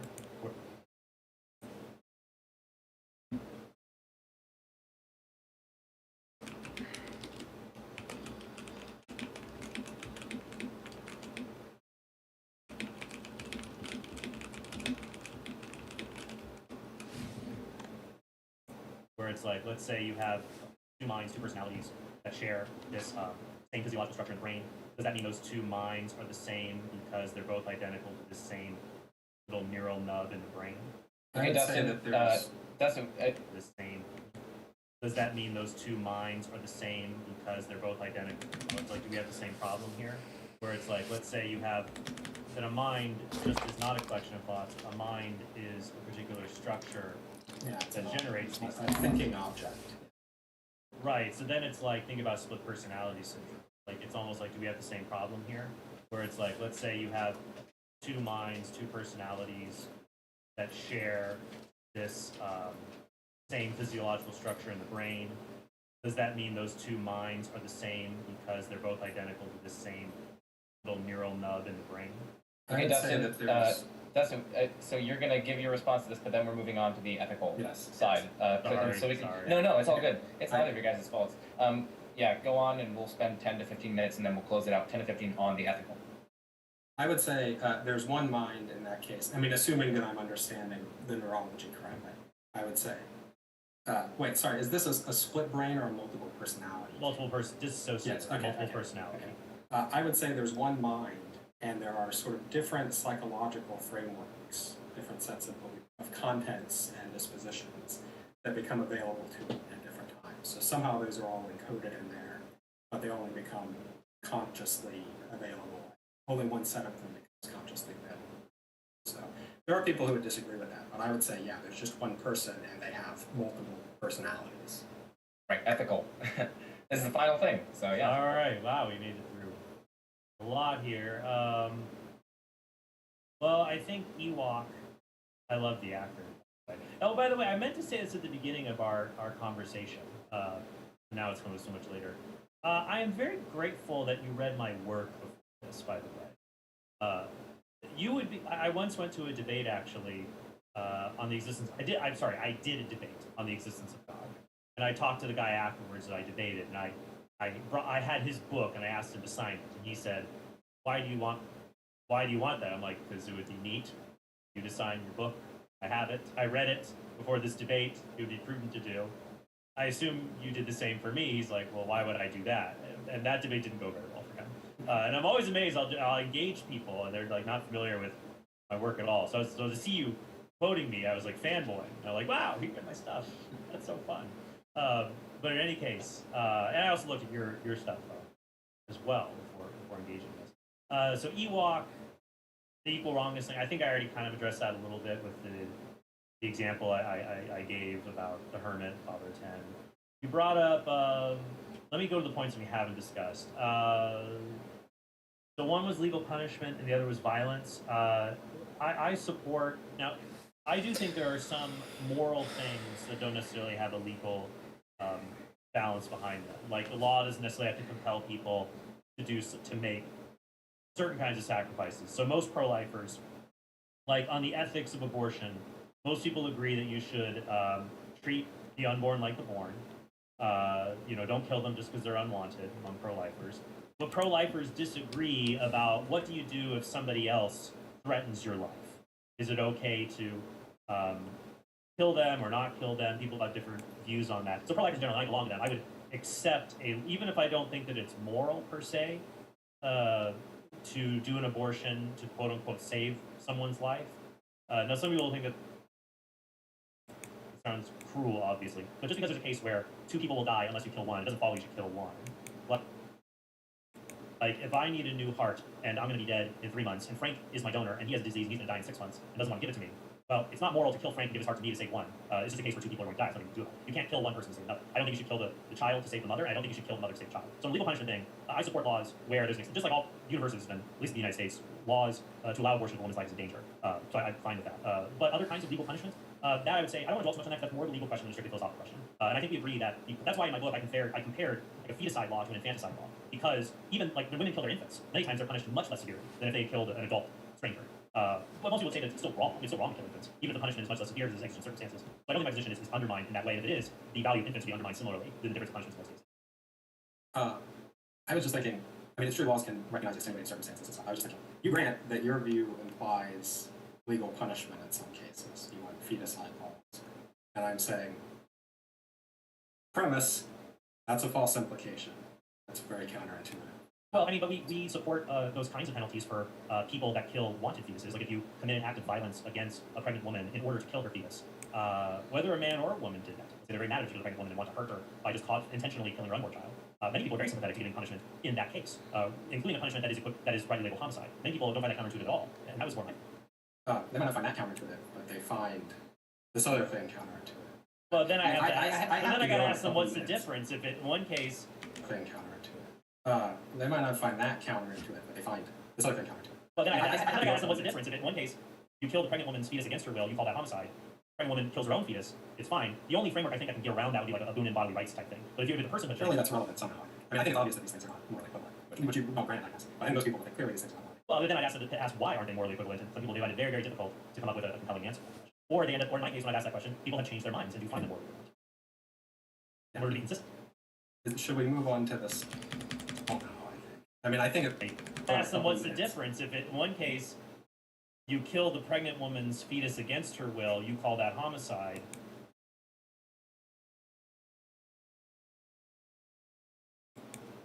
Pregnant woman kills her own fetus, it's fine. The only framework I think I can get around that would be like a boon in bodily rights type thing. But if you're the person, but surely that's relevant somehow. I mean, I think it's obvious that these things are not morally equivalent, but you don't grant, I guess. But I think most people think clearly these things are not. Well, then I'd ask them to ask why aren't they morally equivalent, and some people they find it very, very difficult to come up with a compelling answer. Or they end up, or in my case, when I've asked that question, people have changed their minds and do find them morally equivalent. In order to be consistent. Should we move on to this final? Oh, I want to talk about well, there's violence and embryo rescues. We do both of those. Yeah, did you say to leave it in some I should really leave them for 5 minutes. Okay, let me try to be real fast. 3 minutes, and then we'll just all do a closing. We won't do closing statements, right? Yeah. Sorry. Okay. That's my fault. Yeah. The violence thing. Real fast. Are you saying that if pro-lifers were consistent, they would engage in acts of violence against those that support abortion in order to protect people? No, I said there are certain cases where if you try to control for potential political blowback, if you think, oh, this is really the only way to stop one that's imminently going to happen, if you think that what's going to happen is an act of murder, like other acts of murder, then it seems like you should be willing to use violence to stop it. Just like you would use, if somebody read Peter Singer and was going to kill their 1-year-old, it would be appropriate to use violence to stop it. Well, do you think that if someone reads Peter Singer and believes that factory farming causes a level of suffering that is even greater than the Holocaust, that they would then be justified, provided it didn't provide political blowback, to commit acts of violence against those who operate factory farms? What's the relevance? Well, the relevant, I'm just saying is your principle. Like, let's say someone... Yeah, it looks like that view implies that there are possible cases where you would be justified in using violence to stop factory farming. Right, but even if you do reach that conclusion, it would not undermine the ethical argument against factory farming. Well, it might. I mean, if that's really an implication of the view, it might. There are people who talk about whether this is some sort of unacceptably counterintuitive implication. Yeah, but you have the final. Yeah, I just want to say that if this particular argument does not refute ethical veganism, because you could say if ethical veganism were true, then these particular kinds of acts could be justified, political blowback, I think a similar move could be made towards what I am saying. Though I do think that ultimately what has made the pro-life movement so successful that other people, even liberal pro-choice commentators, have noticed it's been an incredibly, even though how many people are in the movement, it's an incredibly non-movement in comparison to how many people are involved in this. I guess the last one was embryo rescue, the classic idea. Yeah, unfortunately, I don't think we'll get to that. But that was the thing. Okay, I'm just supposed to meet you out there really fast. Okay. That's fine. Just like 30 seconds. First, I think if you change it, you change the intuitions. If it's 5 pregnant women and 5 regular women, people will say 5 pregnant women. And that's not the same as 5 fertile women or 5 infertile women. And I'm going to throw a crazy curveball out there because this is a fun crazy curveball channel. In Catholic moral theology, there is a question about whether it is appropriate to adopt frozen embryos. And some Catholic moral theologians say it is immoral to cause a pregnancy with a frozen embryo, against natural law, yada, yada, yada. Obviously, most regular people who answer the IVF clinic scenario don't think about this. But you could have a consistent response that basically, like I've thought about this more, maybe the reason I don't rescue the embryos for me is because I think that it's immoral to implant them and continue a pregnancy, so that those embryos will never have a conscious existence. So it'd be similar to 100 permanently comatose individuals and a 2-year-old. I would say that they're all persons, but I might save one versus another. To plant them, and that's not the same if it's 5 fertile women or 5 infertile women. And I'm going to throw a crazy curveball out there because this is a fun crazy curveball channel. Let me shoot out there really fast. Okay. That's fine. That's fine. Just like 30 seconds. First, I think if you change it, you change the intuitions. If it's 5 pregnant women and 5 regular women, people will save the 5 pregnant women. And that's not the same if it's 5 fertile women or 5 infertile women. And I'm going to throw a crazy curveball out there because this is a fun crazy curveball channel. In Catholic moral theology.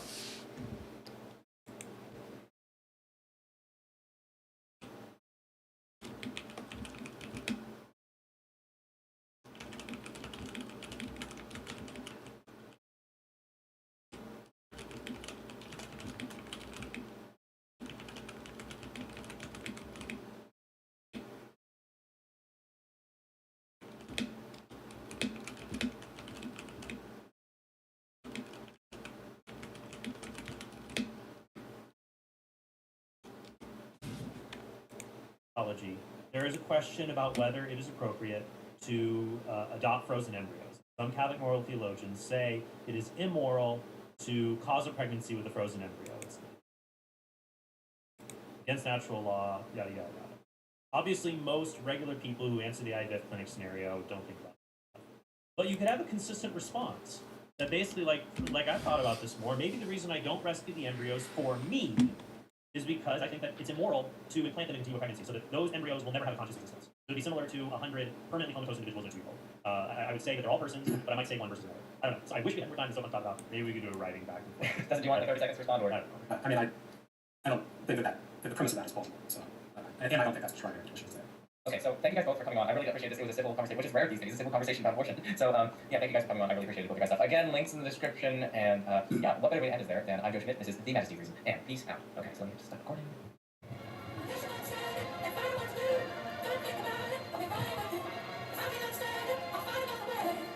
Keep moving. Keep moving.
what's the word?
Hello and welcome to Relay Theology. My name is Justin Schieber, and today I'm responding to a recent video by Gavin Ortland.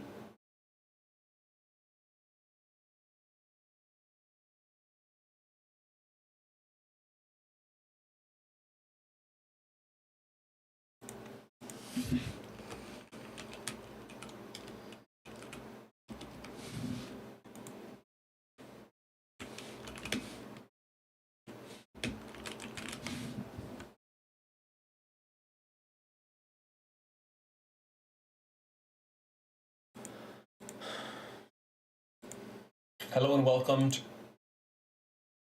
Yeah, and so the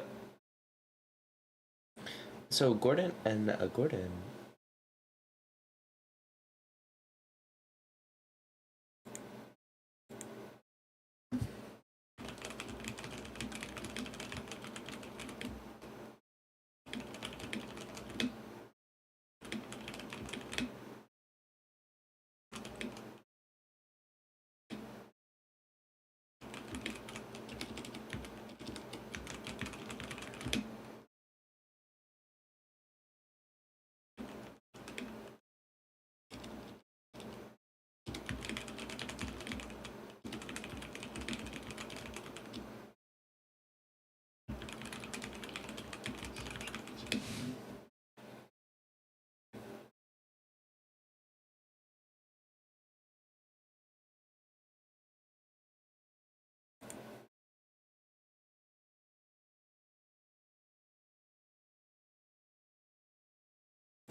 In the body.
Oh shit. Fuck. And so the premise basically that you'd be rejecting, Dustin,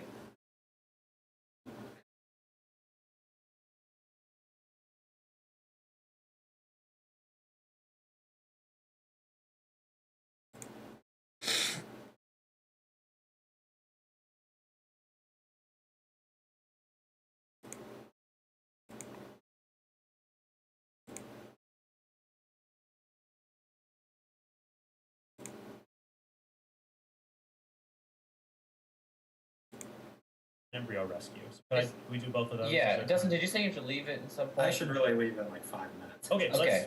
let me try to be real fast with this. 3 minutes, and then we'll just all do a closing. We won't do closing statements or anything.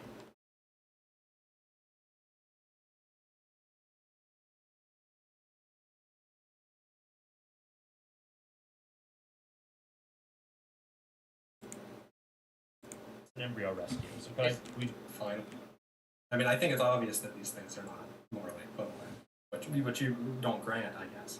But I think most people will think clearly these things are not. Well, but then I asked them to ask why aren't they morally equivalent, and some people they find it very, very difficult to come up with a compelling answer. Or they end up, or in my case, when I've asked that question, people have changed their minds and do find it morally equivalent. In order to be consistent. Should we move on to this final?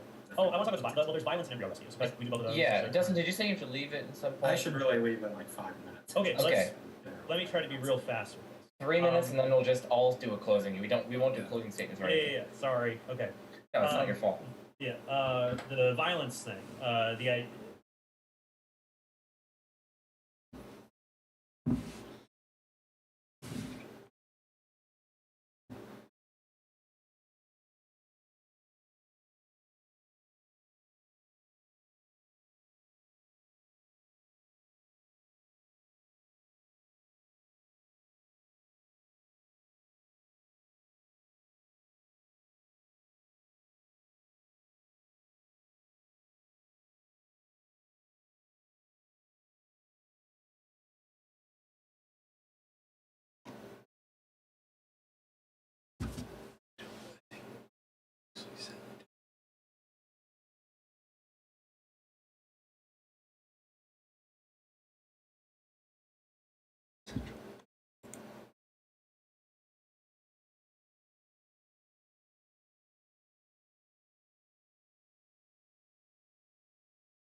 Facts. That was crazy, Uncle.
With J.D. Bauman, who leads an organization called Effective Altruism for Christians.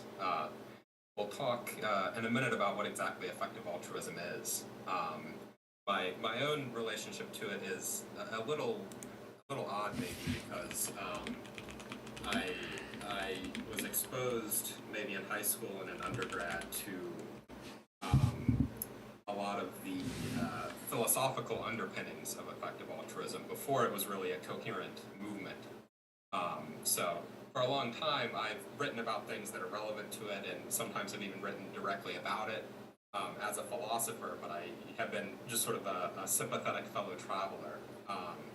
But more recently, I've gotten involved in the actual community, partly because of JD inviting me to do some things with his organization, and partly because of a new job that I have that I'll be talking about in some future.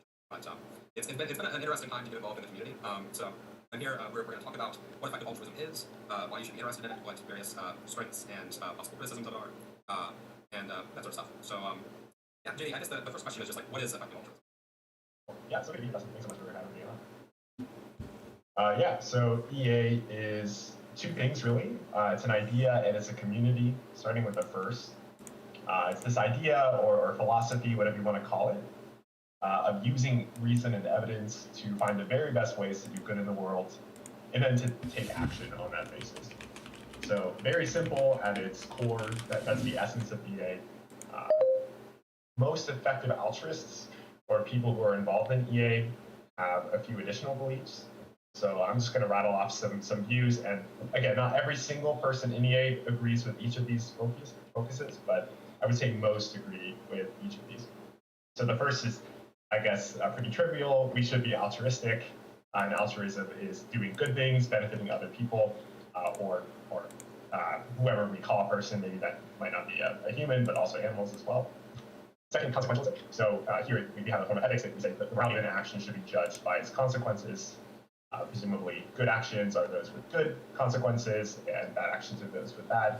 And you can have something more complicated, but essentially, most effective altruists are consequentialists. Third, welfarism. So this is the view that the consequences that matter most are those that pertain to welfare of individuals. This is opposed to maybe looking at the welfare of a group. I mean, welfare of groups, that's quite important as well, but is there a good argument from moral knowledge to theism? That's what we'll be discussing tonight. I'm joined by two special guests, Dr. Dustin Crummett, who I've had on several times. He is a professor of philosophy at Seattle Pacific University and another university as well. And yeah, another university as well. And Tacoma. Yeah, University of Washington, Tacoma, that's right. And Dr. Louise Antony, I've never had her on before, though. I'm a fan of hers. She does good work. She is at the University of Massachusetts Amherst. So thank you both for joining me. All right, well, here's the basic structure for the interview. Well, discussion. Dustin's going to take about 10 minutes or so to lay out his argument for moral knowledge that he has co-authored with Dr. Philip Swenson, who's a professor at William & Mary. They published this in a chapter in a book called, do you recall the title? Is it The New Theists or something like that? The New Theists, something, yeah. Yeah. I have a link to that in the description of the video in case you're interested in hearing the full paper. But he's going to give a brief summary of it, and then for the next 45 minutes or so, I'm just going to let Dr. Antony press Dustin on this argument. At the end, we'll try to do a few minutes of Q&A. So that's the basic structure. We'll go ahead and get started. So Dustin, why don't you go ahead and take a few minutes and tell us what is this argument for moral knowledge? Yeah, sure, and thanks to Louise for doing this. You know, she's an actual epistemologist, whereas I'm really not. Soon I'm really barely going to be a philosopher anymore. Apparently, all you have to do to be an epistemologist is to write an article about knowledge. That's all done.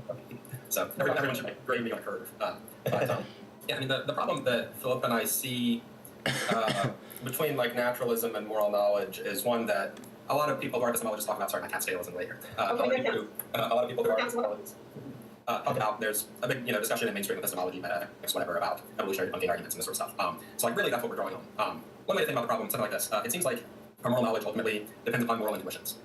We can see that certain things are right or wrong, good or bad, etc. Sometimes we have to reason about things, and as an ethicist, I tried to do a lot of that. But even those arguments ultimately are going to fall back on premises that have to be justified by intuition, or premises that have to be justified by arguments that are justified by intuition.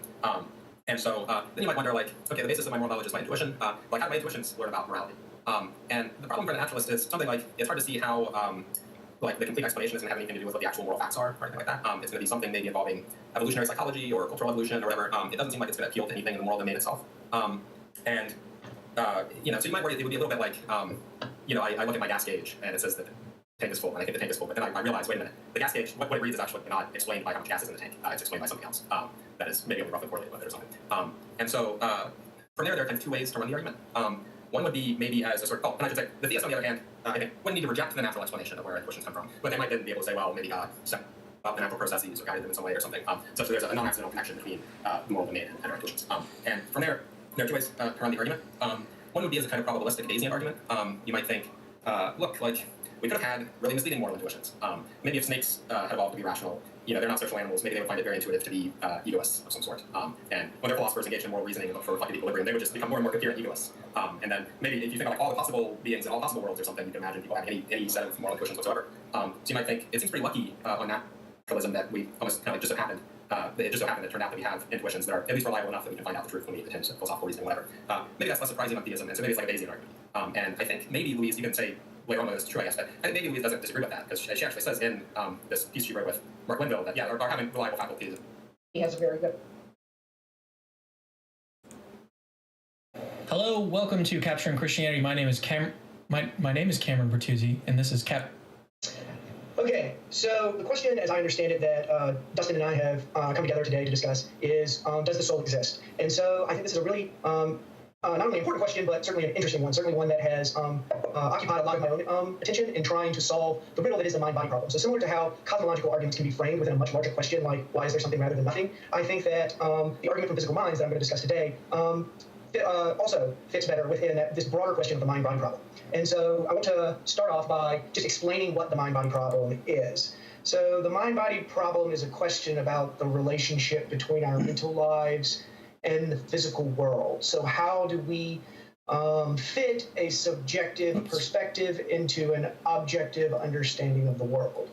And so problems arise when we draw a sharp distinction between the mind and the body. So as you can see on the screen, these 4 claims consist of the mind-body problem. So it seems like we could accept all 4 of these claims because they have, a prima facie justification or reason for why they might be true.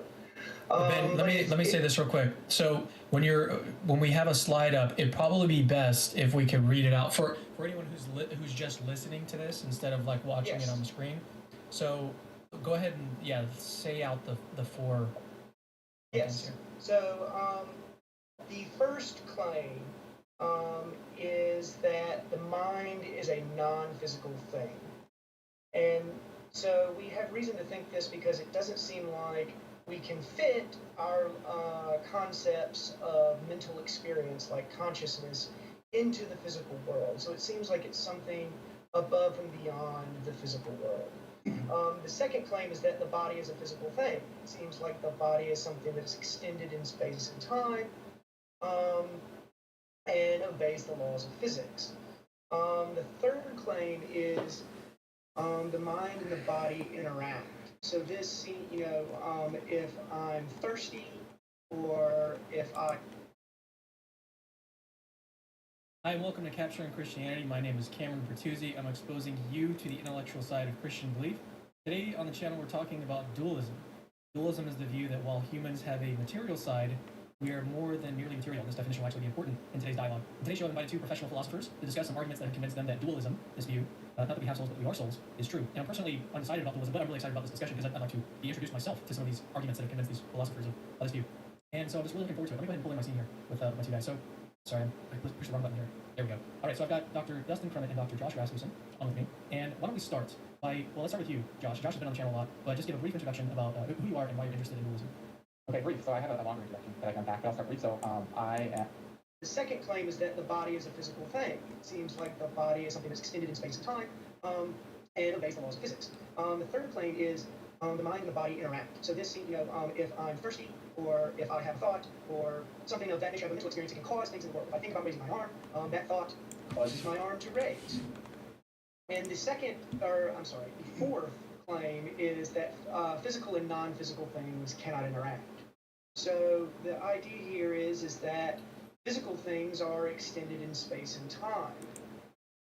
Use that term in the way that we have different words for water and it. That the mental and the physical are distinct substances, but is instead going to claim that the mental and physical concepts are 2 inseparable and mutually irreducible perspectives or aspects of a single substance. This view avoids one of the claims is all changes in mental properties have sufficient physical cause. There are no mental differences without physical difference, and mental properties necessarily supervene physical properties. So that would be my thesis, so to speak, for this evening. All right, sounds good. So let's pull up Dustin's slide. You can go ahead and start sharing your slides whenever you're ready, Dustin. And And Ben, you can pull up your video again. I should also mention that it does. We've linked the slides from Dustin's presentation in a pinned comment in this YouTube video, so if you want to get the slides to what he's about to present, then you can just scroll down, click the link, and it's actually posted on his website as well. So yeah. So I guess if you want, Oh, sorry. I was going to say you can slide the Skype window out of the shot if you want. It seems like I can see it. There we go. All right. So here is the transplant argument, which I'm actually really excited to hear about. So whenever you're ready, go ahead and take it away. Yeah, so the argument will have some technical moves, so that's why I thought it might be helpful for people to have the slides on their own. They can refer back to some of the cases I talk about and so on. But so this is an argument from Swinburne. I'm putting my own spin on it. It's an argument for the claim that I am a simple, indivisible, immaterial soul. It's an argument against the claim that I am a material object. I'm not actually sure whether Ben thinks that I'm a material object. We can talk about that. But Ben does think that the mental necessarily supervenes upon the physical. And if it works, then it also works against that claim, which Ben endorses. One quick point of clarification, when we talk about people or somebody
Wow.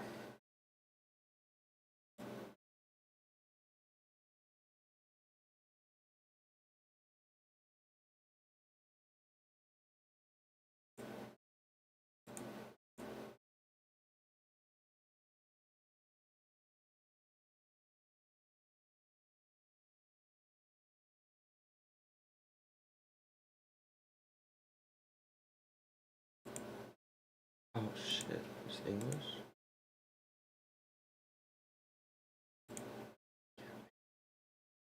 Do it.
MIP?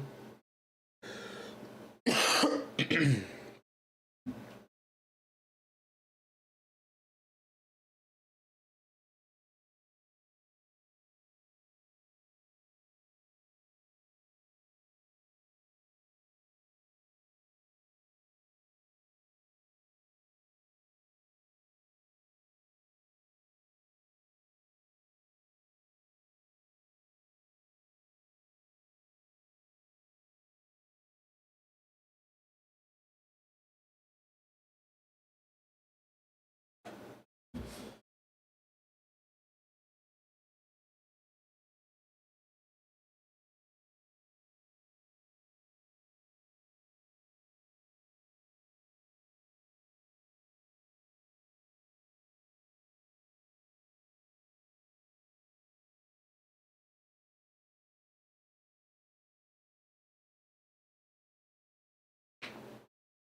there's so much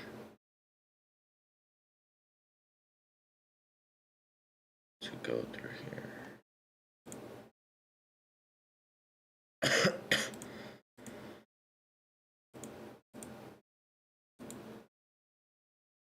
Like,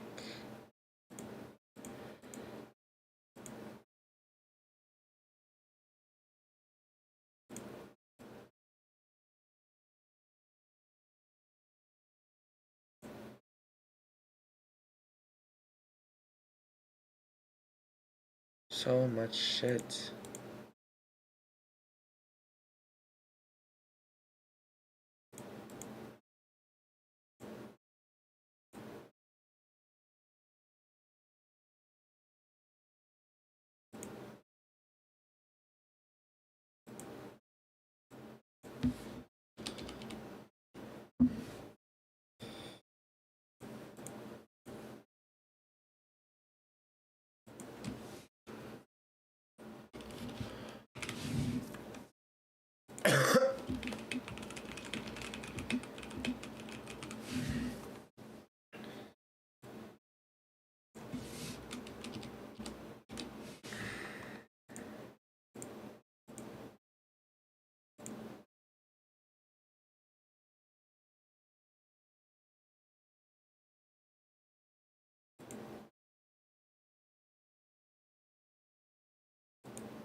What's wrong with being pro-choice? No one's forcing pro-life people to have abortions. This is like saying, what's wrong with being pro-slavery? Nobody's forcing you to own a slave. Or what's wrong with child abuse? Nobody's forcing you to.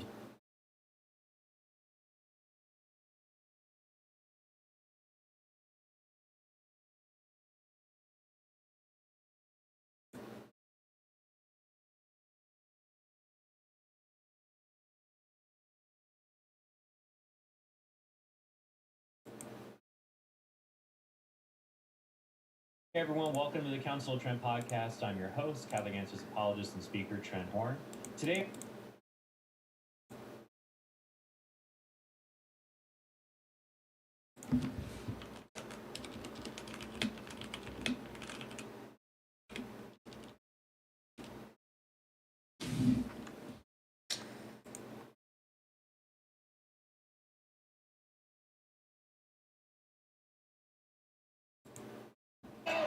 Boy, that was long distance by Braun.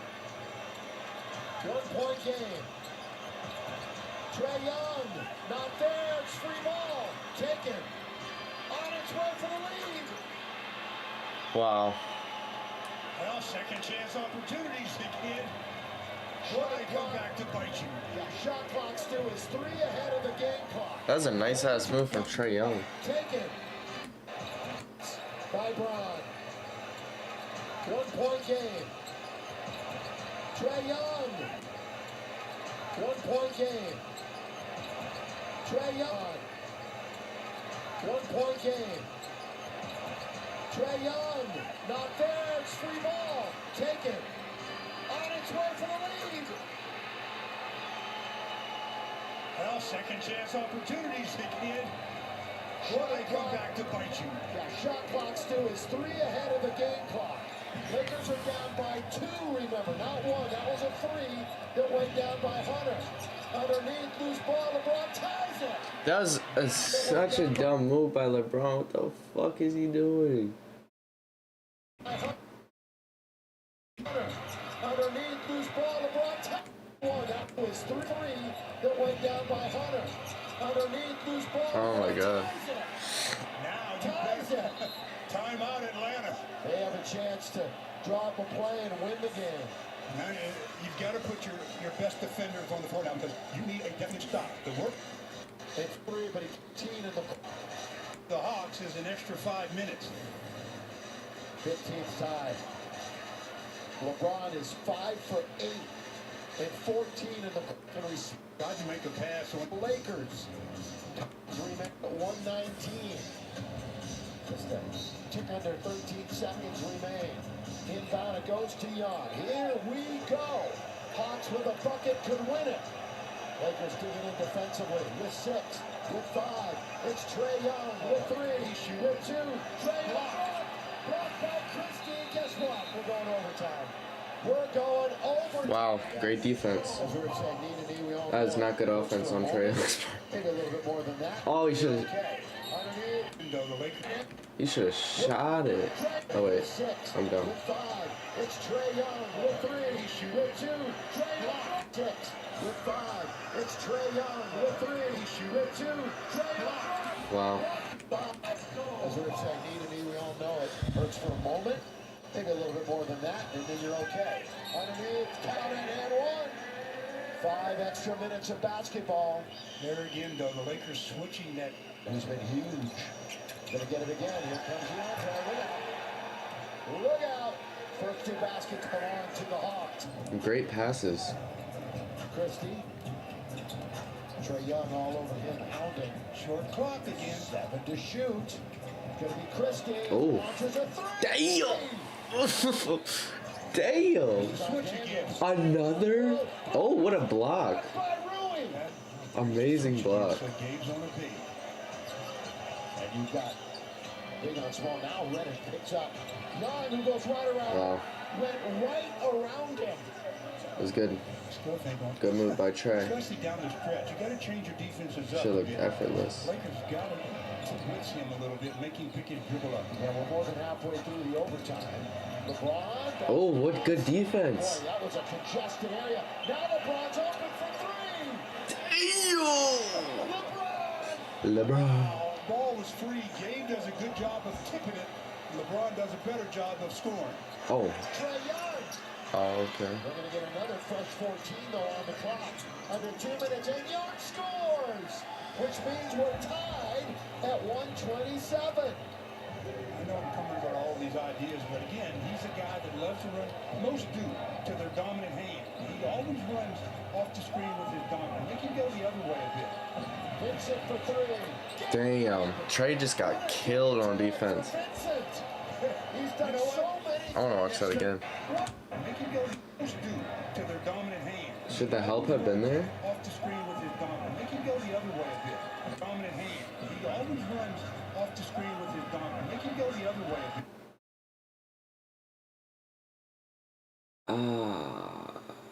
I don't know.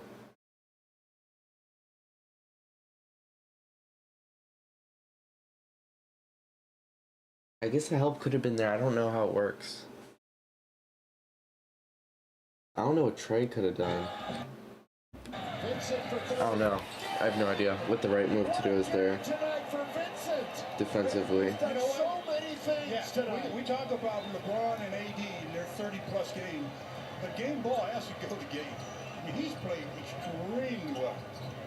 And he's got the Lakers up not one, not two, but three. Minute 28. Here's a bounce. Oh, nice pass. Clutch finish. That's clutch. He could have so easily missed that. This game still can swing either way. Here's Vincent. 1 point game, a minute 18. I actually don't know how clutch that was. That seemed like a hard shot though. Floater like that. Ooh! He almost made that. He wanted Anthony Davis. They took that away, but he did a good job of just Wait, what? What was that defensive? Controlling the action. He started tonight. Oh, did Anthony, was he supposed to cut more? Controlling the action. He started tonight. I mean, the defense was there. He wanted Anthony Davis. They took that away, but he did a good job of just getting the shot up toward the basket. Under a minute. Young can't score. Tapped up. No. Offensive foul on Clint Capella. Oh. Tapped up. No. Toward the basket. Under a minute. Oh. Toward the basket. Under a minute. Young can't score. Tapped up. No. Offensive foul on Clint Capella. He is pushing off on who? Rui? Here in the ATL against Huh. two teams again. I don't know. He might have. Of January. First week of January at Crypto.com. LeBron. Behind the Ooh. back. He's going to back up and shoot a 17. Oh my. Which is perfect. What a touch that big fella had. Damn, they're so good. Why are NBA players so fucking good? Oh, shit. Oh! He could have and won that shit. Half a minute to play. And the Lakers are nursing the 1 point advantage. No way. Oh! By James. Well, I'll tell you something. No foul? Was it clean as fuck? Half a minute to play. And the Lakers are nursing the 1 point advantage. Should LeBron have moved to that ball? I don't know. Half a minute to play. I think he should have. I think that was not Anthony Davis's fault. And the Lakers are nursing the 1 point. Yeah, it was. was. That was LeBron's fault all day, bruh.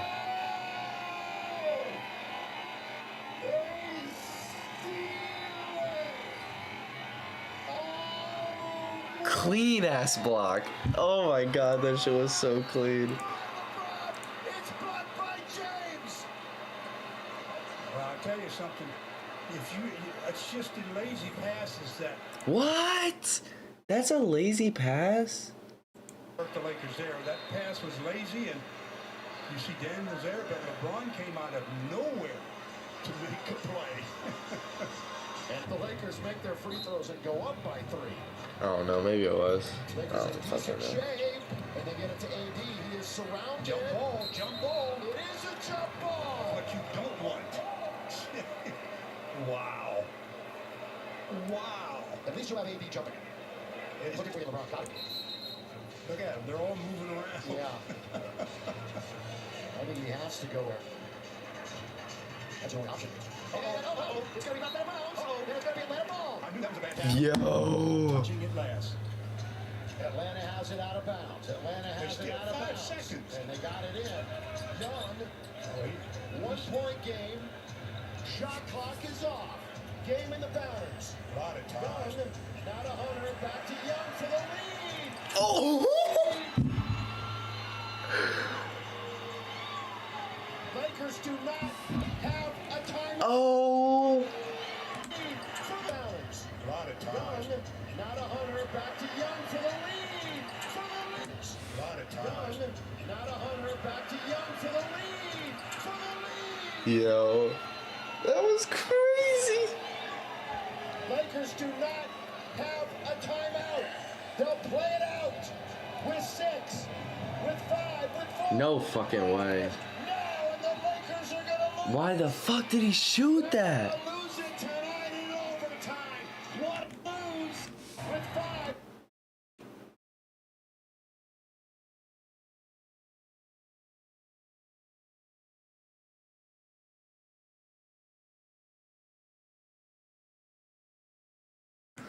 A timeout. They'll play it out with 6, with 5, with 4. LeBron! No, and the Lakers are gonna lose. They're gonna lose it tonight in overtime. What a heartbreaker! What a heartbreaker! Yeah, this is a tough one for the Lakers. They had this game basically, but a couple of miscues down the stretch of OT has cost them the victory. These have to be Lakers announcers, bruh. I feel like, I don't know. How are they not talking about how bad of a shot that was? Gets a look at their basket, not a 2-point basket, a 3-point basket. As you see the defenders, little miscommunications there. Trae Young makes them pay. Trae Young, 31 points, 20 assists. And Damn. Second chance at winning the game, and he doesn't miss. Jesus And LeBron Christ. tries to win it for the Lakers, and off the mark.